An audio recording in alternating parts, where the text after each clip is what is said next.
नमस्कार दोस्तों, स्वागत है आपका हमारे official YouTube channel GS by Niyas sir में। कैसे हैं आप सब? मैं उम्मीद करता हूं स्वस्थ होंगे, मस्त होंगे, अपनी तैयारी में व्यस्त होंगे। मित्रों, आज की जो क्लास है एक केबीएस स्पेशल है। केंद्रीय विद्यालय संगठन में जो ट्रेंड ग्रेजुएट टीचर आर्ट के लिए भर्ती आई है, कितने पदों पे है? 251 पदों पे है। उसके लिए स्पेशलाइज क्लास है। थोड़ा लंबा खींचेगा क्लास, क्योंकि यहाँ पे थोड़ा डाटा राजस्थानी शैली का, राजस्थानी शैली मतलब तुरंत याद आना चाहिए कि लगभग 1550 से स्टार्ट होती है और 1900 तक रहती है। तो इसीलिए 15वीं से 19वीं शताब्दी के आसपास का डाटा राजस्थानी शैली के अंतर्गत कवर किया जाता है। तो इससे जुड़ा हुआ कुछ खास जो है रचना देखेंगे, और उसके साथ थोड़ा डाटा हम लोग मुग़ल कला का भी देखेंगे। मुग़लिया कला में जो सबसे ज़्यादा क्वेश्चंस पूछे आते हैं उन्हें भी हम लोग देखने का प्रयास करेंगे। तो उम्मीद करता हूँ आप लोग एकदम फिट होंगे और उठा लिए होंगे अपना पेन पेंसिल, क्योंकि कुछ डाटा हो सकता है आपको देखना भी पड़ जाए, यानी नोट डाउन भी करना पड़ जाए। कुछ डाटा तो आप ऐसे ही याद रख सकते हैं, कोई बहुत बड़ी बात थोड़ी ना है। जैसे हम पूछें विजय स्तंभ किसने बनाया, तो विजय स्तंभ जैसे याद आए तुरंत आप लगाना सूत्रधार जैता। किसने बनाया? सूत्रधार जैता। सूत्रधार जैता, ठीक है। विजय स्तंभ की बात हो, विजय स्तंभ वही है जो 122 फीट लंबा है, 122 फीट लंबा है, ठीक है। तो इन सब क्वेश्चंस को आपको पर डे देखना है, गुजरना है और इनसे सॉल्व करते हुए आगे चलते रहना है। परीक्षा आपका है तो पास भी आपको करना होगा, 251 फतेह करना है। तो मित्रों मेहनत तो करना ही पड़ेगा, चाहे क्वेश्चंस बीकानेर शैली से पूछे, चाहे किशनगढ़ शैली से पूछे, चाहे जोधपुर शैली से पूछे, चाहे वो नाथद्वारा शैली से पूछे जो उदयपुर के आसपास रहती है, ठीक है। आइए देखते हैं, बात करते हैं हम लोग बीकानेर शैली की। तो बीकानेर राज्य की स्थापना, सबसे पहले तो बीकानेर की स्थापना कब और किसने की? तो राव बीका जी के द्वारा किया जाता है, 1488 ईस्वी में किया जाता है, ये याद रखना होगा। अगला पॉइंट कह रहा है कौन सा केंद्र राजधानी शैली का है, तो ये केंद्रों में जो है नाम दिया जाएगा कई केंद्रों का, उसमें बीकानेर आपको आंसर चूज करना होता है। ऊँट की खाल पे चित्रांकन की शैली की विशेषता है, तो ऊँट की खाल पे जो चित्रांकन हुआ है मित्रों वो प्रमुख विशेषता बीकानेर शैली की ही है। केबीएस स्पेशल है। केबीएस में आप जानते हैं कि टीजीटी भी है और पीजीटी भी है, पीआरटी भी है, बहुत सारे हैं। तो इसमें आपको केबीएस आर्ट स्पेशलाइज देखना होगा, ठीक है। और 251 जिन लोगों ने तो गुरुदक्षिणा दिया है उनका जो है कुछ ना कुछ ख्याल यहाँ रखा जा रहा है, ऐसा नहीं है कि बिल्कुल सब कुछ फ्री चल रहा है। ये उन्हीं के लिए क्लास हो रही है अभी। आइए देखते हैं, कहा जा रहा है बीकानेर के महाराजा करण सिंह के स्वप्न में लक्ष्मी नारायण के दर्शन किए, उसके आश्रय में रहने वाले किस चित्रकार ने इसी से संबंधित लक्ष्मी नारायण दरबार का चित्र 1650 ईस्वी में अंकित किया, तो उसका नाम है अली रजा। अली रजा ने मूल रूप से लक्ष्मी नारायण दरबार का चित्र बनाया था। बीकानेर शैली के प्रसिद्ध चित्र कौन से हैं, यानी चित्रकार कौन कौन से हैं? तो बीकानेर शैली आप जानते हैं, उसके अच्छे अच्छे चित्रकार नीरुद्दीन है, रुकनुद्दीन है, हंसा जो है हसन रजा है और अली रजा है। अली रजा, हसन रजा, रुकनुद्दीन और नूरुद्दीन ये किस काल के बढ़िया वाले चितेरे हैं? तो आपको याद रखना होगा बीकानेर वाला, वही बीका जहाँ के राजा थे, 1488 में जो बसता है, ठीक है। कौन सी शैली आरंभ से ही मुगल शैली से प्रभावित थी? तो आरंभ काल से ही मुगलिया शैली से प्रभावित हो, शैली का नाम है बीकानेर शैली। आगे और बात करते हैं तो कहा जाता है कि इस शैली के चित्रों को अधिकतर जो है मुसलमान चित्रकार बनाए हैं। तो आप जानते ही हैं कि अली रजा, हसन रजा, रुकनुद्दीन और जो है नसीरुद्दीन जो है कहाँ के बढ़िया है? तो नसीरुद्दीन भी मूल रूप से बीकानेर शैली का बढ़िया चित्रकार माना जाता है, बढ़िया कलाकार माना जाता है। तो इसे बीकानेर शैली के अच्छे वाले चित्रकार माने जाते हैं। ये तो बात हो गई आपकी बीकानेर शैली की। थोड़ा सा बात कर देंगे किशनगढ़ शैली की। किशनगढ़ शैली आप जानते हैं सबसे फेमस नाम, किशनगढ़ की स्थापना कब और किसने की? तो जोधपुर के राजा हैं उदय सिंह। उदय सिंह के 8वें पुत्र होते हैं किशन सिंह, और किशन सिंह ने जो है 1609 ईस्वी में किशनगढ़ की स्थापना की थी। किशनगढ़ की स्थापना। किशनगढ़ जिसलिए फेमस है वो दृश्य आप देख लीजिए, अच्छे से देखिएगा। ये है, आँखें देखिए, चेहरा देखिए और मुखौटा देखिए कैसा है, फिर बताइए कौन सा चित्र है? तो यही है बनी ठनी। बनी ठनी कौन सा है? बनी ठनी। बनी ठनी है, याद रखना। 18वीं शताब्दी का बहुत बढ़िया दृश्य है, लखनऊ नहीं, राष्ट्रीय संग्रहालय नई दिल्ली में सुरक्षित रखा हुआ है। किशनगढ़ शैली का बढ़िया चित्र होता है। आगे बात करते हैं तो आगे कहा जाता है किशनगढ़ शैली के चित्रों के संस्थापक कौन रहे हैं? तो याद रखना किशनगढ़ शैली चित्र शैली का जो संस्थापक है, चित्र शैली जो एस्टेब्लिश होती है नागरीदास के समय होती है, और जो स्टेबलाइजेशन होता है यानी किशनगढ़ की स्थापना तो 8वें पुत्र किशन सिंह के द्वारा किया जाता है। आगे किशनगढ़ शैली में चित्रकला किस राजा के समय जो है प्रसिद्धि प्राप्त करती है? तो सामंत सिंह के समय में ही मूल रूप से प्रसिद्धि प्राप्त कर लेती है।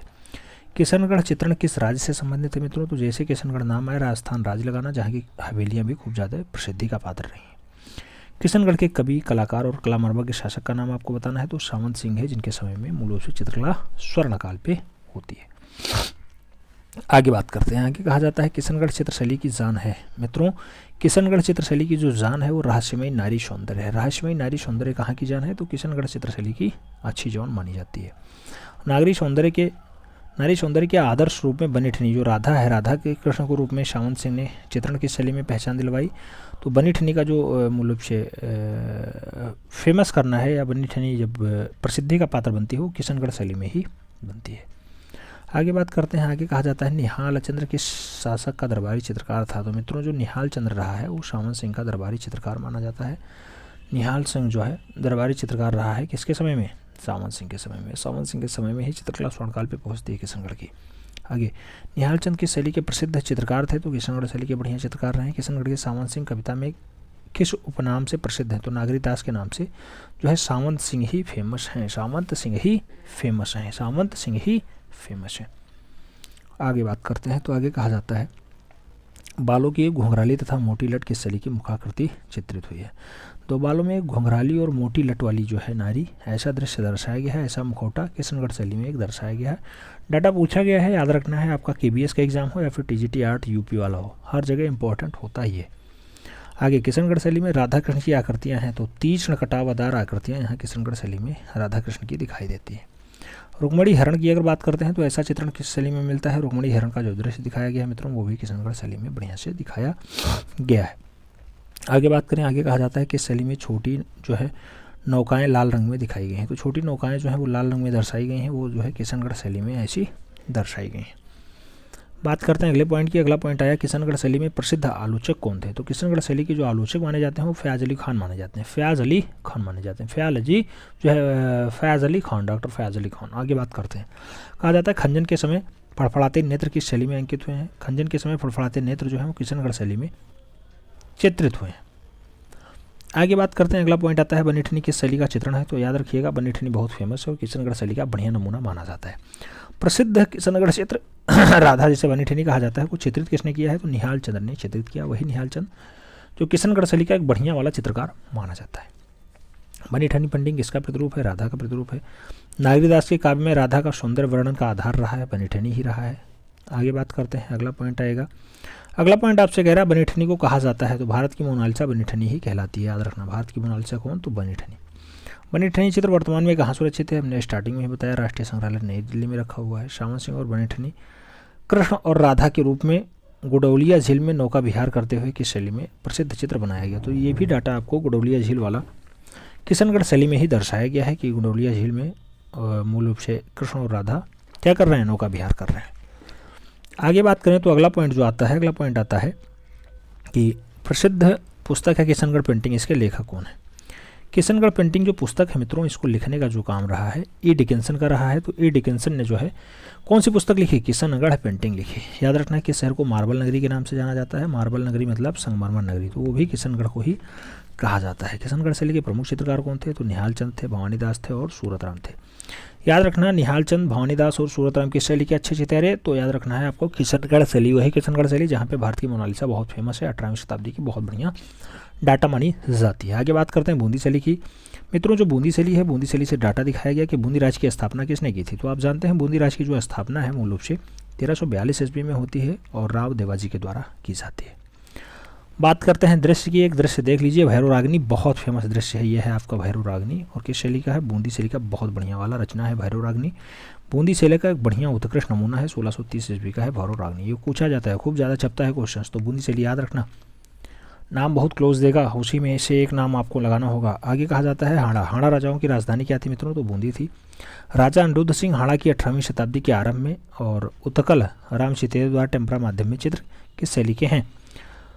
तो अनिरुद्ध हाड़ा की जो है 18वीं शताब्दी का आरंभ रचना जो है बूंदी शैली का है, बढ़िया वाला डाटा माना जाता है। याद रखना है चित्र भी उसी साल का है। बूंदी शैली की एक विशेषता क्या थी, तो रंग बहुत अच्छे यहाँ प्रयोग किए गए हैं। बूंदी शैली में प्रसिद्ध चित्र कौन सा है या बूंदी शैली में प्रसिद्धि किसकी है, तो स्नान के दृश्य को बहुत अच्छे से दर्शाने का प्रयास जो है बूंदी शैली में किया गया है। वही बूंदी शैली जिसको राव देवाजी के द्वारा जो है स्थापित किया जाता है। बात करते हैं आगे। कहा जाता है कदली वृक्ष और आम्र वृक्ष की वैकल्पिक व्यवस्था किस शैली में मिलती है। तो कदली वृक्ष और आम्र वृक्ष का जो दृश्य दिखाई देता है ये बूंदी शैली में दिखाई देता है। डाटा इंपॉर्टेंट है, पूछा जाएगा आपसे अलवर शैली, जयपुर शैली, बूंदी शैली या फिर बीकानेर शैली। तो आप आंसर्स क्या लगाएंगे, बूंदी शैली लगाएंगे। आगे, किस शैली में दौड़ते हुए हाथियों का विशेष प्रसिद्ध चित्र दर्शाया गया है। तो ये भी बूंदी शैली में दौड़ते हुए हाथियों को दर्शाने का प्रयास किया गया है। आगे बात करते हैं। आगे कहा जाता है बूंदी शैली के प्रमुख चित्रकार कौन से रहे हैं। बूंदी शैली के प्रमुख चित्रकार कौन से रहे हैं। तो नाम दिया गया सुरजन, रामलाल, साधुराम और अहमद अली। अहमद अली, साधुराम, रामलाल और सुरजन जो है मूल रूप से बूंदी शैली के अच्छे वाले चित्रकार माने जाते हैं, प्रमुख चित्रकार माने जाते हैं। आगे बात, अगला पॉइंट आता है बूंदी लघु चित्र शैली में कौन सा जो है प्रारंभिक माना जाता है। बूंदी लघु चित्र शैली में कौन सा जो है चित्र प्रारंभिक माना जाता है। तो सबसे पहला चित्र माना जाता है वो राग दीपक का चित्र माना जाता है। बूंदी काल का सबसे पहला चित्र राग दीपक चित्र है, याद रखना। बूंदी के लघु चित्रों का प्रमुख विषय क्या है। तो प्रमुख विषय की अगर बात करते हैं तो प्रमुख विषय जो है वो रागमाला ही है, याद रखना है। बूंदी शैली का जो चित्रण का प्रमुख विषय माना जाता है वो रागमाला ही माना जाता है। आगे बात करते हैं। अगला पॉइंट आता है रागमाला चित्र श्रृंखला के चित्रों में जो है बूंदी के आरंभिक चित्र कहाँ बने हुए हैं। तो चुनार में हुए हैं, जो है चुनार में बने हुए हैं आरंभिक चित्र। राग दीपक चित्र किस शैली का है। तो राग दीपक जो चित्र है मित्रों वो बूंदी शैली का दिखाया जाता है। बूंदी शैली के चित्रों में किस प्रकार के रंग अधिक प्रयोग हुए हैं। तो बूंदी शैली के चित्रों में सोना चांदी गोल्डन कलर खूब ज़्यादा प्रयोग किया गया है। बूंदी शैली में गोल्डन कलर ज़्यादा प्रयोग हुए हैं। आगे बात करते हैं। अगला पॉइंट आता है बूंदी में सर्वप्रथम किस राजा ने चित्रकार नियुक्त किया। तो याद रखिएगा बूंदी में मूल रूप से सबसे पहला राजा होगा वो शत्रुसाल होगा और शत्रुसाल अपने दरबार में चित्रकारों की नियुक्ति देता है कि लोग रहें परमानेंट चित्रकारी करें, हम उनको वेतन देंगे। आगे बात करते हैं। अगला पॉइंट आता है बूंदी चित्र शैली की रंग योजना कैसी रही। तो चटकोली रही है। गोल्डन कलर यहाँ पे सोना चांदी कलर खूब ज़्यादा प्रयोग किया गया है, जो चटकोली रंग योजना बूंदी शैली की रही है। आगे, भारतीय लघु चित्रों में बूंदी शैली का उत्कर्ष किसके समय हुआ है। तो उत्कर्ष की अगर बात करते हैं राव देव उमेद सिंह, राजा राव देव उमेद सिंह, ये 1739 से 1770 के आसपास जो है बूंदी शैली चरमोत्कर्ष पे पहुंचती है। आप जानते हैं स्थापना तो यहाँ राव देवाजी के द्वारा की जाती है। आगे बात करते हैं। तो अगला पॉइंट आता है बूंदी शैली का प्रोत्साहन मिला था। बूंदी शैली का जो प्रोत्साहन है मित्रों वो आगे बढ़ाने का काम राव सुरजन सिंह के समय होता है। बूंदी शैली के चित्रकारों का प्रिय चित्रण विषय क्या रहा है। तो प्रिय चित्रण विषय जो सबसे बढ़िया रहा है वो रात्रि दृश्यों को दर्शाने का रहा है। रात्रि दृश्यों को बहुत अच्छे से दर्शाने का काम जो है बूंदी शैली में हुआ है। जबकि बीकानेर शैली का जो है सबसे प्रिय वाला विषय क्या रहा था। तो आप जानते हैं बीकानेर शैली जहाँ अली रजा ओझा बढ़िया चित्रकार थे, अली रजा ओझा थे ना बढ़िया वाले चित्रकार, हाँ वहीं थे। बाकी बन्नी ठहनी तो आप जानते हैं कि निहाल चंद वाला है, वो किशनगढ़ शैली के अंतर्गत आता है। तो किशनगढ़ शैली वाले में तो नारियों को बहुत अच्छे से दर्शाया गया है, बहुत अच्छे से। जहाँ फयाज अली खान जो इसके जो है बहुत बढ़िया क्या रहते हैं, उसे कहा जाता है बहुत ज़्यादा आलोचक रहे हैं। आगे बात करते हैं। अगला पॉइंट आता है बूंदी शैली के एक चित्र दूज का चांद देखती प्रेमी युगल। दूज का चांद देखता हुआ प्रेमी युगल मूल रूप से किस पर चित्रित किया गया है, उसका नाम बताओ। तो दूज का चांद देखता हुआ प्रेमी युगल पर किस चित्रकार का नाम अंकित है। मोहन चित्रकार का नाम अंकित है दूज का चांद देखता हुआ प्रेमी युगल। आगे बात करते हैं। कहा जाता है चित्रकला का कौन सा स्कूल राजस्थान का है। चित्रकला का कौन सा स्कूल मित्रों राजस्थान का है। तो खूब नाम दिए जाएंगे, उसमें आपको बूंदी लगाना होगा कि यह स्कूल मूल रूप से राजस्थान का ही है। कोटा भी आप जानते हैं, कोटा बूंदी जिला से 35 किलोमीटर दूर है वो कोटा आज की डेट में नीट और IIT के लिए बहुत फेमस है, ठीक है। तो वो है कोटा राज्य की स्थापना माधव सिंह करते हैं 1631 में करते हैं 1631 में, ठीक है। आगे बात कर लेते हैं थोड़ा सा मुगलिया चित्रकला के बारे में। मुगलिया पेंटिंग की अगर बात करते हैं तो 1556 से लेकर के 1857 ईस्वी तक जाती है। KBS वाले याद रखें, यहाँ से खूब ज़्यादा क्वेश्चंस बनता है, हर एक पॉइंट पे क्वेश्चंस बन जाता है, तो इन्हें याद रखने की ज़रूरत है। जैसे मुगल चित्रकला का आदि स्रोत क्या है। तो समरकंद और हेरात है। कला का द्वितीय स्वर्ण युग कहा जाता है, तो ये मुगलिया काल को ही कहा जाता है। मुगलों के पूर्वज कहाँ से आए थे। तो मंगोल से आए थे बच्चों, यानी मध्य एशिया से आए थे। बात करते हैं आगे। तो कहा जाता है मुगल शैली की उत्पत्ति हिंदू शैलियों के सम्मिलित रूप से हुई है। तो मुगल शैली की जो उत्पत्ति है मूल रूप से हिंदू और ईरानी मिल जाए तो मुगल पैदा हो जाएगी, यानी हिंदू प्लस ईरानी इक्वल टू मुगलिया शैली।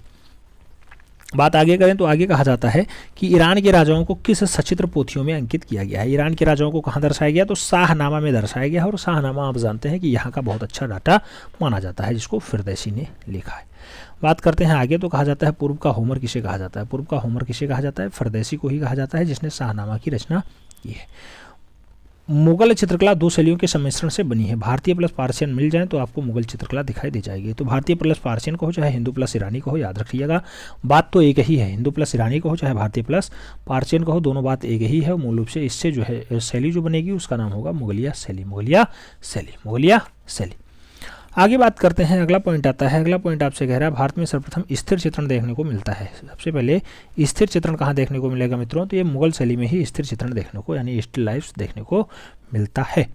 आगे, भारत में व्यापक रूप से छवि ही बनने प्रारंभ हुए। भारत में व्यापक रूप से छवि ही बनना कहाँ से स्टार्ट हो जाता है, तो मुगल शैली में ही स्टार्ट हो जाता है, मुगलिया शैली में ही स्टार्ट हो जाता है। सभी किसे कहते हैं, तो सभी आप जानते हैं कि पोर्ट्रेट को कहते हैं। किसको, पोर्ट्रेट को जो है सभी कहा जाता है। पोर्ट्रेट को क्या कहा जाता है, सभी कहा जाता है।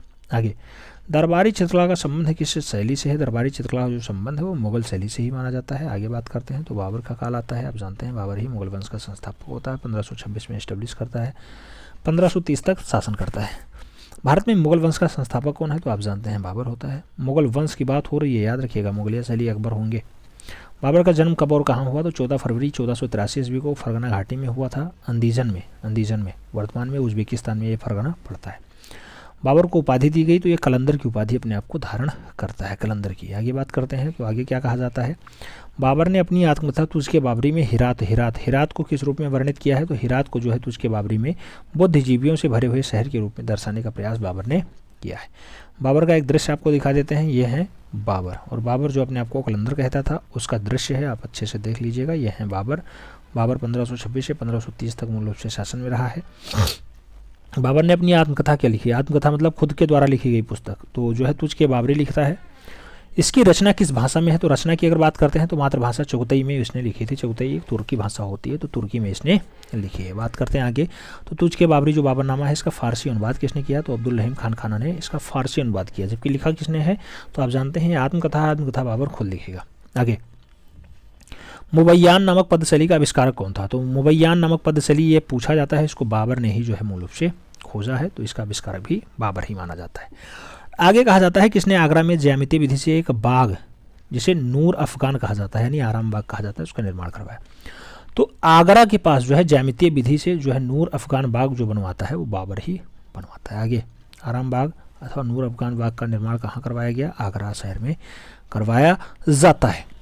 अगला पॉइंट आता है बाबर के किसके चित्रों की आलोचना की है, तो बाबर जो है अपने काल के अच्छे चितेरे, बाबर ने अपने काल में एक अच्छा चितेरा बेहजाद रखता था। बेहजाद और शाह मुजफ्फर ये दोनों रहते थे, तो ईरानी चित्रकार था, इसका बेहजाद की खूब ज़्यादा आलोचना करता था बाबर खुद। बेहजाद कहाँ का चित्रकार था, तो खुरास और हेरात का, खुरास और हेरात से आया था बाबर, याद रखिएगा। बेहजाद वहाँ का चित्रकार है। आगे, किस ईरानी चित्रकार को पूर्व का राफेल कहा जाता है या फिर राफेल ऑफ द ईस्ट कहा जाता है। राफेल ऑफ द ईस्ट जो है बेहजाद को ही कहा जाता है, पूर्व का राफेल भी बेहजाद को ही उपमा प्राप्त है। डाटा याद रखिएगा, खूब ज़्यादा क्वेश्चंस पूछा जाता है। आगे बात करते हैं, तो अगला पॉइंट आता है बाबर द्वारा भारत में लाई गई शाहनामा की एक सचित्र प्रति, बाबर द्वारा भारत में लाई गई शाहनामा की एक सचित्र प्रति अंग्रेजों द्वारा अपहृत होकर कहाँ ले गई है, तो बाबर जो भारत में शाहनामा की एक प्रति लाता है, एशियाटिक सोसाइटी लंदन में उसे ले जाया जाता है। आगे, जीवनी लेखकों का राजकुमार किसे कहा जाता है, तो जीवनी लेखकों का राजकुमार भी कलंदर को ही कहा जाता है, कलंदर मतलब बाबर को ही कहा जाता है।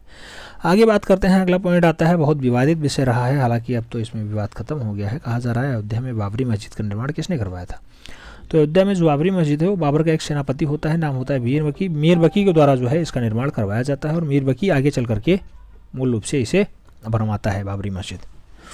आगे बात करते हैं, आगे कहा जाता है मुगलकालीन स्थापत्य की शुरुआत किसके समय हुई, तो स्थापत्य की अगर शुरुआत की बात हो मित्रों तो आपको बाबर लगाना होगा, लेकिन स्थापत्य की अगर स्वर्ण बात करें, स्वर्ण काल किसका होता है, तो स्वर्ण काल मूल रूप से वहाँ पे शाहजहां आंसर्स लगाना पड़ता है, शाहजहां। आगे बात करते हैं, मुगलकालीन प्रथम स्थापत्य क्या है, तो काबुली बाग का मस्जिद है जो पानीपत हरियाणा में स्थित है, तो काबुली बाग का मस्जिद ज़्यादा इंपॉर्टेंट नाम हो जाता है।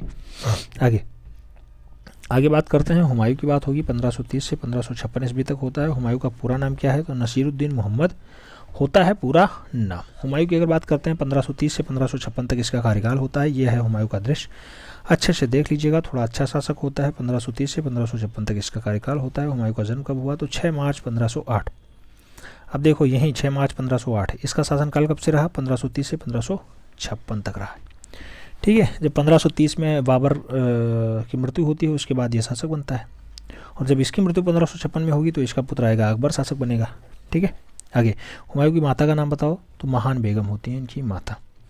आगे बात करें तो बाबर के चारों पुत्रों में हुमायूं, कमरान, अस्करी और हिंदाल में सबसे बड़ा कौन था? तो याद रखिएगा हुमायूं, कमरान, अस्करी और हिंदाल में जो सबसे बड़ा रहा उसका नाम हुमायूं रहा। हुमायूं की जीवनी का नाम क्या है? तो हुमायूंनामा इसकी जीवनी होती है। हुमायूंनामा किसने लिखी है? तो हुमायूं की बहन है गुलबदन बेगम, यही गुलबदन बेगम लिखती हैं जो बाबर की पुत्री होती है।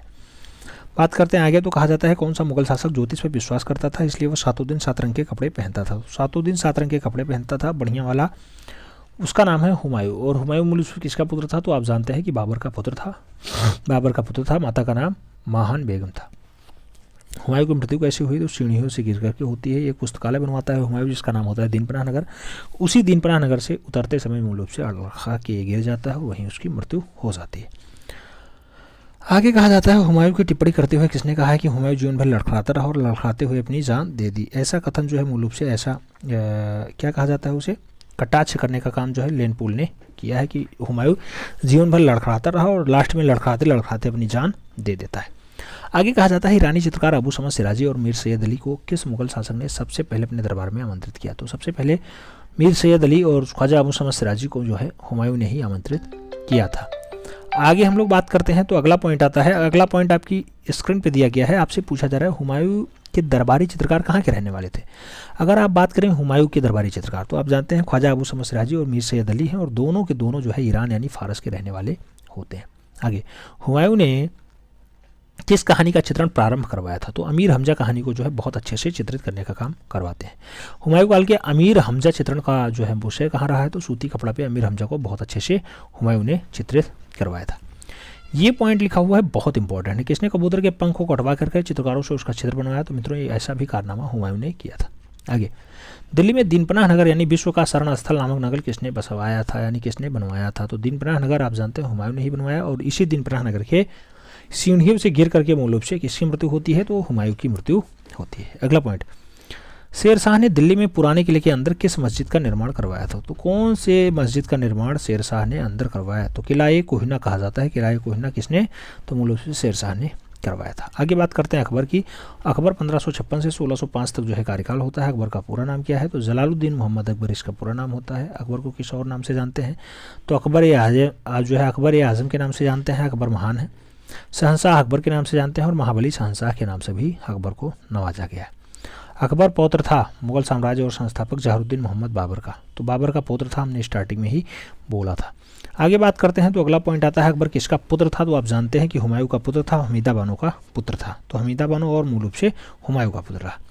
अकबर का जन्म कब हुआ? तो 15 अक्टूबर 1542 ईस्वी को अमरकोट यानी सिंध में होता है। राजपूत शासक राणा बिरसाल हैं, उन्हीं के महल में इनकी पैदाइशी होती है अकबर की। आगे बात करते हैं, अगला दृश्य आता है। दृश्य आपके सामने है, यही है महावीर अकबर। अकबर की बात करते हैं तो मूल रूप से 1556 से और 1605 तक इनका कार्यकाल होता है अकबर का। अकबर का जिसे महाबली शहंशाह कहा जाता है उसका कार्यकाल कब तक रहा है? तो 1556 से लेकर के 1605 तक इसका कार्यकाल रहा है। बात करें आगे तो कहा जाता है मुखाकृति चित्रण किस मुगल शासक के समय में प्रारंभ होता है? मुखाकृति चित्रण की अगर बात होती है तो अकबर के समय में जो है स्टार्ट होता है। अकबर का राज्याभिषेक हुआ था। अकबर का राज्याभिषेक जो है मित्रों वो 14 फरवरी 1556 से लेकर के 13 वर्ष की उम्र में करनौल पंजाब में हो गया था। कब? 14 फरवरी 1556 को इसका राज्याभिषेक हो जाता है। अकबर का विवाह हुआ था 6 फरवरी 1562 ईस्वी को इसका विवाह होता है। आमेर के कछवाहा राजपूत भरमाल यानी बिहारी मल की पुत्री हैं जोधाबाई। जोधाबाई से इसने शादी की है। कब की है? तो 6 फरवरी 1562 ईस्वी को इसने शादी की है जोधाबाई से। जोधाबाई किसकी पत्नी थी? अकबर की थी। सुलह-ए-कुल, सुलह-ए-कुल मतलब है सार्वत्रिक भाईचारा का श्रेष्ठ सिद्धांत देने वाला। ऐसी नीति किसने अपनाया? तो सुलह-ए-कुल उत्सव जो है ये अकबर के द्वारा स्टार्ट करवाया जाता है। या सुलह-ए-कुल नीति जो है किसने स्टार्ट करवाई? तो ये भी अकबर के द्वारा ही स्टार्ट करवाई जाती है। अकबर के दरबार में 1580 ईस्वी में फतेहपुर सीकरी आने वाले प्रथम ज्यूइशिट्स मिशन का नेतृत्व किसने किया था? तो ज्यूइशिट्स मिशन का जो है नेतृत्व फादर एका वीवा ने किया था। फादर एका वीवा ने किया था। अगला पॉइंट आता है अकबर 1575 ईस्वी में इबादत खाना यानी पूजा गृह की स्थापना कहाँ की? तो फतेहपुर सीकरी में इबादत खाना की स्थापना किसने करवाई? अकबर ने करवाई थी। अकबर ने किसे जगत गुरु की उपाधि प्रदान की है? अकबर ने किसे जगत गुरु की उपाधि प्रदान की? नाम दिया गया जैनाचार्य हरविजन सूरी को कहा है। अकबर का मकबरा कहाँ स्थित है? अकबर का जो है मकबरा वो सिकंदरा आगरा में स्थित है। कहाँ पे? सिकंदरा आगरा उत्तर प्रदेश। आगे अकबर का मकबरा अगर बात करते हैं तो 1604 से 1613 ईस्वी में बनवाया गया था। तो अकबर का जो मकबरा बनवाया जाएगा वो जहांगीर के द्वारा बनवाया जाता। मुगल शैली की नींव किसने रखी, बहुत इंपॉर्टेंट क्वेश्चन है। मुगलिया शैली की नींव किसने रखी, तो मुगल शैली की अगर बात हो तो आपको अकबर लगाना होता है, जबकि अगर मुगल वंश की बात होती है तो 1526 याद आ जाता है। 1526 मतलब अकबर का दादा बाबर याद आता है। आगे, चित्रकला को प्रोत्साहित किसने किया, तो चित्रकारों को प्रोत्साहित करने का काम जो है अकबर का रहा है। तो चित्रकला को प्रोत्साहन भी अकबर के समय में ही मिलता है। अकबर के शासनकाल में प्रथम स्थापत्य हुमायूं का मकबरा किसने बनवाया, तो हुमायूं का मकबरा जो है हाजी बेगम के द्वारा बनवाया जाता है, हाजी बेगम। आगे, आईने अकबरी के मुख्य चित्रकार कौन रहे हैं, तो याद रखिए जो आईने अकबरी है, आईने अकबरी को बढ़िया से चित्रित करने का काम केशव का रहा और धर्मदास का रहा। तो केशव और धर्मदास अकबर को बहुत अच्छे से चित्रित करते हैं, यानी आईने अकबरी को बहुत अच्छे से चित्रित करते हैं। अगला पॉइंट, दीनी इलाही धर्म किसने चलवाया, दीनी इलाही धर्म भी अकबर के द्वारा ही चलवाया जाता है। अकबर ने किस राज्य पे अपना विजय स्मारक के रूप में बुलंद दरवाज़ा बनवाया था, तो बुलंद दरवाज़ा 134 फीट ऊंचा है। गुजरात को जब जीतता है उसके बाद ये बुलंद दरवाज़ा बनवाता है। बुलंद दरवाजे की हाइट क्या है, तो अभी हमने बताया कि 134 फीट इसकी हाइट होती है। और आगे अगर बात करते हैं तो सभी रचना की बड़े पैमाने पर आरंभ किसने करवाया था, तो सभी रचना भी सबसे ज़्यादा अकबर के काल में ही बने हैं, बहुत अच्छे से बनवाता था। रूप चित्र का निर्माण किसने शुरू करवाया, तो अकबर ने ही करवाया। सभी ही चित्रों के लिए किसका जो है समय ज़्यादा महत्व हो, तो अकबर का समय ही सभी चित्रों के लिए भी बहुत ज़्यादा फेमस होता है। सबसे अधिक व्यक्ति चित्रण किसके साल में बने, तो व्यक्ति चित्रण जो सबसे ज़्यादा बनता है, यानी सभी रचना सबसे ज़्यादा बनता है, वो अकबर के काल में ही बनता है। आगे बात करते हैं, अगला पॉइंट आता है, मुगल शैली में व्यक्ति चित्रण की विशेष स्थान किसके समय में मिलता है, तो मुगल शैली में व्यक्ति चित्रण का जो विशेष स्थान है वो अकबर के समय में ही मिल जाता है। भारत में दरबारी इतिहास लेखन की परंपरा शुरू होती है। भारत में दरबारी इतिहास के लेखन की जो परंपरा है वो मूल रूप से अकबर के काल में ही स्टार्ट होती है। अगले पॉइंट की बात करते हैं, तो निम्नलिखित में से किस ग्रंथ का चित्रण मुगल शैली में हुआ है, किस ग्रंथ का चित्रण मुगल शैली में हुआ है, तो हरिवंश पुराण का जो चित्रण है मूल रूप से मुगल शैली में अच्छे से करवाया गया है। अगला पॉइंट आता है, वास्तविक रूप में मुगल शैली का निर्माण किसके शासनकाल में हुआ। वास्तविक रूप में जो मुगलिया शैली है मूल रूप से अकबर के काल में ही आती है। आईने अकबरी का रचयिता कौन है, तो अबुल फजल होता है। किस मुगल सम्राट ने महान संगीतज्ञ हरिदास से भेंट की थी, हरिदास से जा करके भेंट की थी अकबर ने, याद रखिएगा। और आगे अगर बात करते हैं तो अगला पॉइंट आता है अकबर कालीन चित्रों में सर्वाधिक संख्या किसकी रही है, तो हिंदू चित्रकारों की रही है। डाटा खूब पूछा जाता है, याद रखिएगा। अकबर कालीन चित्रों की विशेषता क्या थी, तो मित्रों दरबारी चित्र ज़्यादा बनाए गए हैं अकबर के काल में। और आगे बात करते हैं तो कहा जाता है मुगल चित्रकार बसावन किसके दरबार में रहता था, तो बसावन की अगर बात होती है तो आपको अकबर नाम याद रखना होगा। बसावन भी अकबर के काल का बढ़िया वाला चित्रकार रहा है। और आगे अगर बात करते हैं, कहा जाता है अकबर के दरबार का प्रसिद्ध छवि चित्रकार कौन सा था, तो छवि चित्रकार की अगर बात हो मित्रों तब भी आपको बसावन नाम याद रखना होगा। रमजानामा ग्रंथ क्या है, तो रमजानामा की अगर बात करते हैं तो महाभारत का फारसी अनुवाद रमजानामा कहलाता है। और महाभारत का फारसी में अनुवाद किसने किया था, तो अब्दुल कादिर बदायूनी के द्वारा जो है रमजानामा नाम से इसका अनुवादित काम किया जाता है। किसने, अब्दुल कादिर बदायूनी ने किया था। आगे अकबर कालीन चित्रें अनवर ए सुलही अनुवाद है, पंचतत्व का जो है अनुवाद किसने किया है, तो मूल रूप से अकबर के द्वारा करवाया गया। अनवर ए सुलही इसका अनुवाद नाम होता है, याद रखिएगा, डाटा खूब पूछा जाता है। आगे पंचतत्व का फारसी अनुवाद, तो आयार ए दानिश भी पंचतत्व का फारसी अनुवाद है। और अनवर ए सुलही तो ये भी मूल रूप से पंचतत्व का फारसी अनुवाद ही है। अनवर ए सुलही अगर बात करते हैं पंचतत्व का फारसी अनुवाद किसने किया, तो डॉक्टर फैजी ने किया है। वाक़ायत बाबरी की अगर बात करते हैं तो वाक़ायत बाबरी अकबर कालीन जो है प्रति है, इसमें कितने हिंदू और कितने मुसलमान चित्रकारी जो है उल्लेखित है, तो वाक़ायत बाबरी में 19 हिंदू और जो है 3 मुसलमान चित्रकारों को दर्शाने का प्रयास वाक़ायत बाबरी में किया गया। आईने अकबरी में कुल कितने उच्च कोटि के हिंदू और मुसलमान रहे हैं, तो आईने अकबरी में जो है 13 हिंदू और 14 जो है 4 मुसलमान चित्रित हैं आईने अकबरी में। और आगे अगर बात करते हैं तो अगला पॉइंट आता है अकबर के समय तैयार की गई बाबरनामा की एक प्रति कहाँ सुरक्षित है, तो बाबरनामा राष्ट्रीय संग्रहालय नई दिल्ली में रखी हुई पाई जाएगी। अगला पॉइंट, हिंदू कवि केशव की कृति जो है रसिकप्रिया है। रसिकप्रिया किस मुगल शासक के द्वारा बनवाई जाती है, तो रसिकप्रिया मूल रूप से अकबर के द्वारा ही चित्रित करवाई जाती है। अकबर की चित्रशाला का मुख्य चित्रकार कौन था, तो मीर मुशब्बिर कौन था, याद रखिएगा। मीर सैयद अली जो है अकबर की चित्रशाला का सबसे बढ़िया वाला, सबसे नंबर 1 वाला चित्रकार माना जाता है। आगे कहा गया अकबर के दरबार का श्रेष्ठ चित्रकार कौन था, तो ख्वाजा अबू शमस सिराजी भी रहे हैं अकबर के काल के बढ़िया वाले चित्रकार। मुगल चित्रकला में हिंदू विषयों का पोषक कौन था, तो हिंदू विषयों का जो पोषक रहा है वो भी अकबर रहा है। अकबर ने अपनी दरबारी चित्रशाला कहाँ स्थापित कराई, तो दरबारी चित्रशाला की अगर बात हो तो फतेहपुर सीकरी आपको आंसर लगाना होगा। अकबर ने वहाँ अपना एक चित्रशाला एस्टेब्लिश करवाया था। अगला पॉइंट, अकबर के चित्रशाला में कुल कितने जो है गुजराती चित्रकार थे, तो गुजराती चित्रकारों की संख्या जो है 6 रही है, याद रखिएगा 6। और आगे अगर बात करते हैं तो अगला पॉइंट आता है कौन सा मुगल कलाकार चित्रकला और शिल्पकार दोनों था, तो चित्रकार और शिल्पकार दोनों रहा है। ख्वाजा अबू शमस सिराजी ऐसा कारनामा करने में सिद्धस्त रहा है। अगला पॉइंट, अकबर के दरबार का कौन सा जो है कलाकार मनसबदार था, मनसबदार जो है ख्वाजा अबू शमस सिराजी ही रहे हैं, तो याद रखिएगा ये भी नाम। और आगे बात करते हैं। अकबर काल में सर्वोत्कृष्ट अकबरनामा के श्रेष्ठ चित्र जो है सलीम के जन्म वाला चित्र जो है विक्टोरिया अल्बर्ट संग्रहालय लंदन में रखा हुआ है। तो इस सलीम के जन्म वाला चित्र मूल रूप से किसमें है, अकबरनामा में चित्रित है, याद रखिएगा। अकबर किस कहानी को बहुत शौक से सुनता था, तो आमिर हमजा की कहानियों को बहुत अच्छे से सुनता था। आमिर हमजा की कहानी जो है बहुत अच्छे से अकबर सुना करता था। एक दृश्य है, देख लीजिएगा, ये सलीम का जन्म वाला चित्र है। देखिए सलीम का जन्म वाला चित्र बहुत अच्छे से दर्शाया गया है, जो है अकबरनामा में चित्रित है। कहा जाता है किसके संरक्षण में हमजानामा का चित्रांकन हुआ है, तो मित्रों हमजानामा का जो चित्रांकन है वो भी मूल रूप से अकबर के काल में ही हुआ है। दास्तान अमीर हमजा की अगर बात करते हैं, कुल कितने चित्र बने हुए हैं, तो 2400 चित्र बने हुए हैं। अमीर हमजा की 61 प्रतियां कहाँ सुरक्षित हैं, तो कला एवं उद्योग म्यूजियम वियना में है। वियना ऑस्ट्रिया वाला बात होता है, तो वहाँ पे मूल रूप से अमीर हमजा के 61 प्रति सुरक्षित रखे हुए हैं। और आगे अगर बात करते हैं तो अगला पॉइंट आता है अकबर का स्टूडियो कहाँ स्थापित होता है, तो अकबर ने जो अपना आर्ट स्टूडियो खुलवाया था वो आर्ट स्टूडियो कहाँ पे, फतेहपुर सीकरी में स्थापित करवाया था। अगला पॉइंट, अकबर के दरबार का निपुण पक्षी चित्रकार कौन रहा है, तो मिस्किन जो है बहुत अच्छे पक्षी चित्रकार रहे हैं। जैसे जहांगीर के काल के बहुत फेमस पक्षी चित्रकार हैं उस्ताद मंसूर, ऐसे मूल रूप से अकबर के काल का बढ़िया वाला पक्षी चित्रकार मिस्किन रहा है। अगला पॉइंट, अकबर कालीन कृष्ण गोवर्धन पर्वत को उठाए हुए हैं, यानी गोवर्धनधारी कृष्ण लघु चित्रण है, ये 1585 से 90 ईस्वी की है। ये मूल रूप से किसने बनाया, तो इसको मिस्किन ने ही बनाया है कि गोवर्धन पर्वत को भगवान श्री कृष्ण उठाए हुए हैं, ऐसा दृश्य दर्शाने का प्रयास मिस्किन ने किया। अगला पॉइंट, किस मुगल शासक के काल में कला पर सर्वाधिक जो है पाश्चात्य प्रभाव दिखाई देता है, तो अकबर के काल में सबसे ज़्यादा पाश्चात्य प्रभाव दिखाई देना स्टार्ट हो जाता है। अगला, अकबर दरबार का व्यंग चित्रकार कौन रहा है, तो बसाउन मूल से अकबर के काल का बढ़िया वाला व्यंगात्मक चित्रकार रहा है। रामचरितमानस की बात करते हैं, इसकी रचना किस मुगल शासक के काल में हुई है, तो ये भी अकबर के काल की बढ़िया वाली रचना मानी जाती है।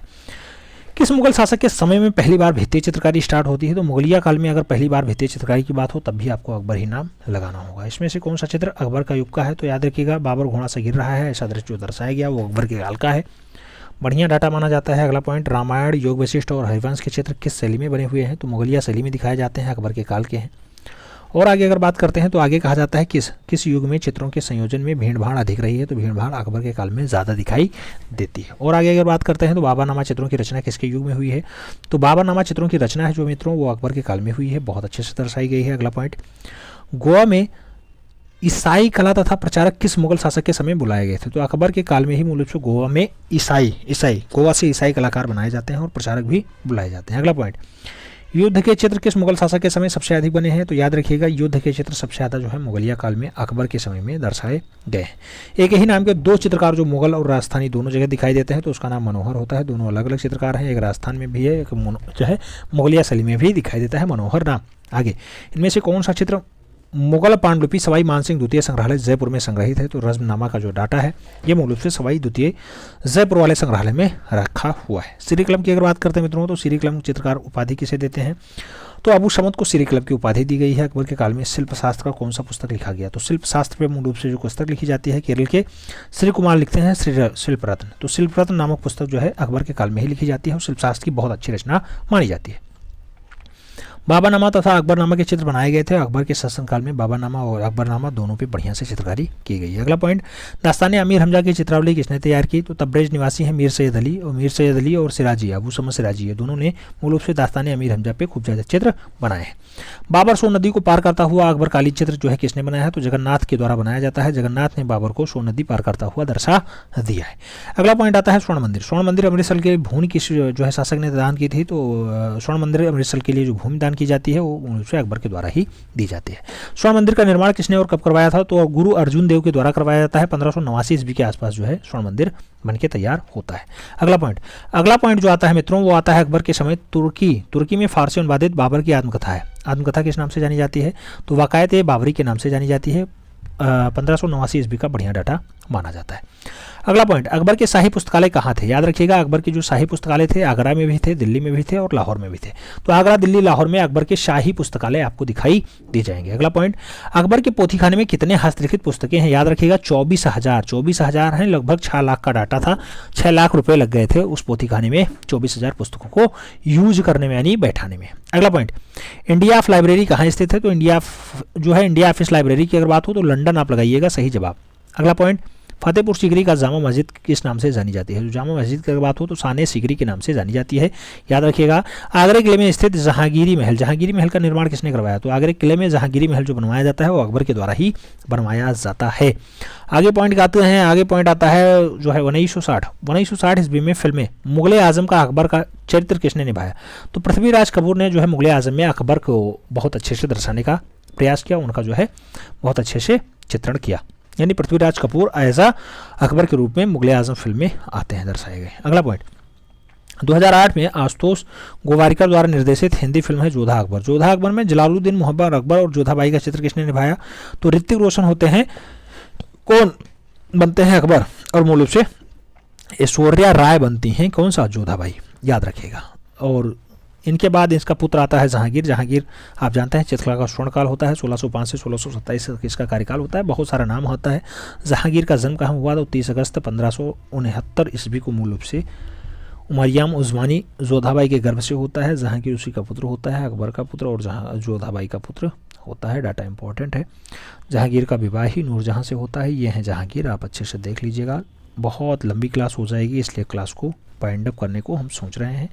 अगला क्लास फिर आपको थोड़ा सा लंबा चौड़ा डाटा में दिखाई दे जाएगा। शैली को ही पूर्वी शैली कहा जाता है, क्योंकि पाल वंश का जो शासक होता है वो आप जानते हैं कि गोपाल होता है, और इसकी जो स्थापना होती है वो बंगाल के पास होती है, इसीलिए इसका पूर्वी नाम हो जाता है, क्योंकि बंगाल पूर्व में पड़ता है।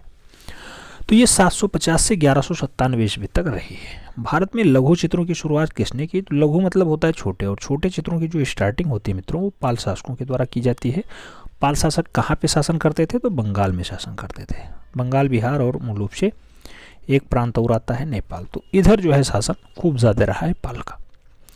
भारतीय लघु चित्रों की जो परंपरा रही है किस काल से आरंभ मानी जाती है? तो जो छोटे चित्रण की परंपरा रही है वो आरंभिक काल माना जाता है, वो पूर्व मध्यकाल से माना जाता है, जिसे हम लोग प्रकृति दे देते हैं ना। तो पूर्व का मध्यकाल जो होता है उसमें मूल रूप से स्टार्ट हो जाता है लघु चित्रण की परंपराएं लगातार चलती रहती हैं।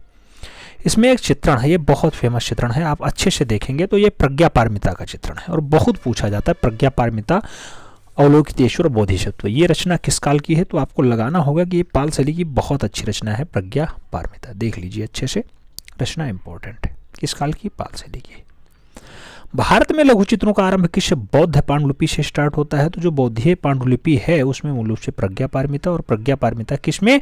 तो लघु चित्रण में काम आती है। लघु चित्रण का आप समझ लीजिए कि एक समूह होता है, तो किस पांडुलिपि से? प्रज्ञा पारमिता से स्टार्ट हो जाती है। अगला पॉइंट, पाल पोथी चित्रों का समय क्या है? तो याद रखिएगा 8वीं से 12वीं शताब्दी, इसीलिए कहा गया है कि आपको ये जो है 750 से स्टार्ट होती है लगभग और जो है 1197 तक जाती है। कब तक? 1197 के आसपास तक जाती है।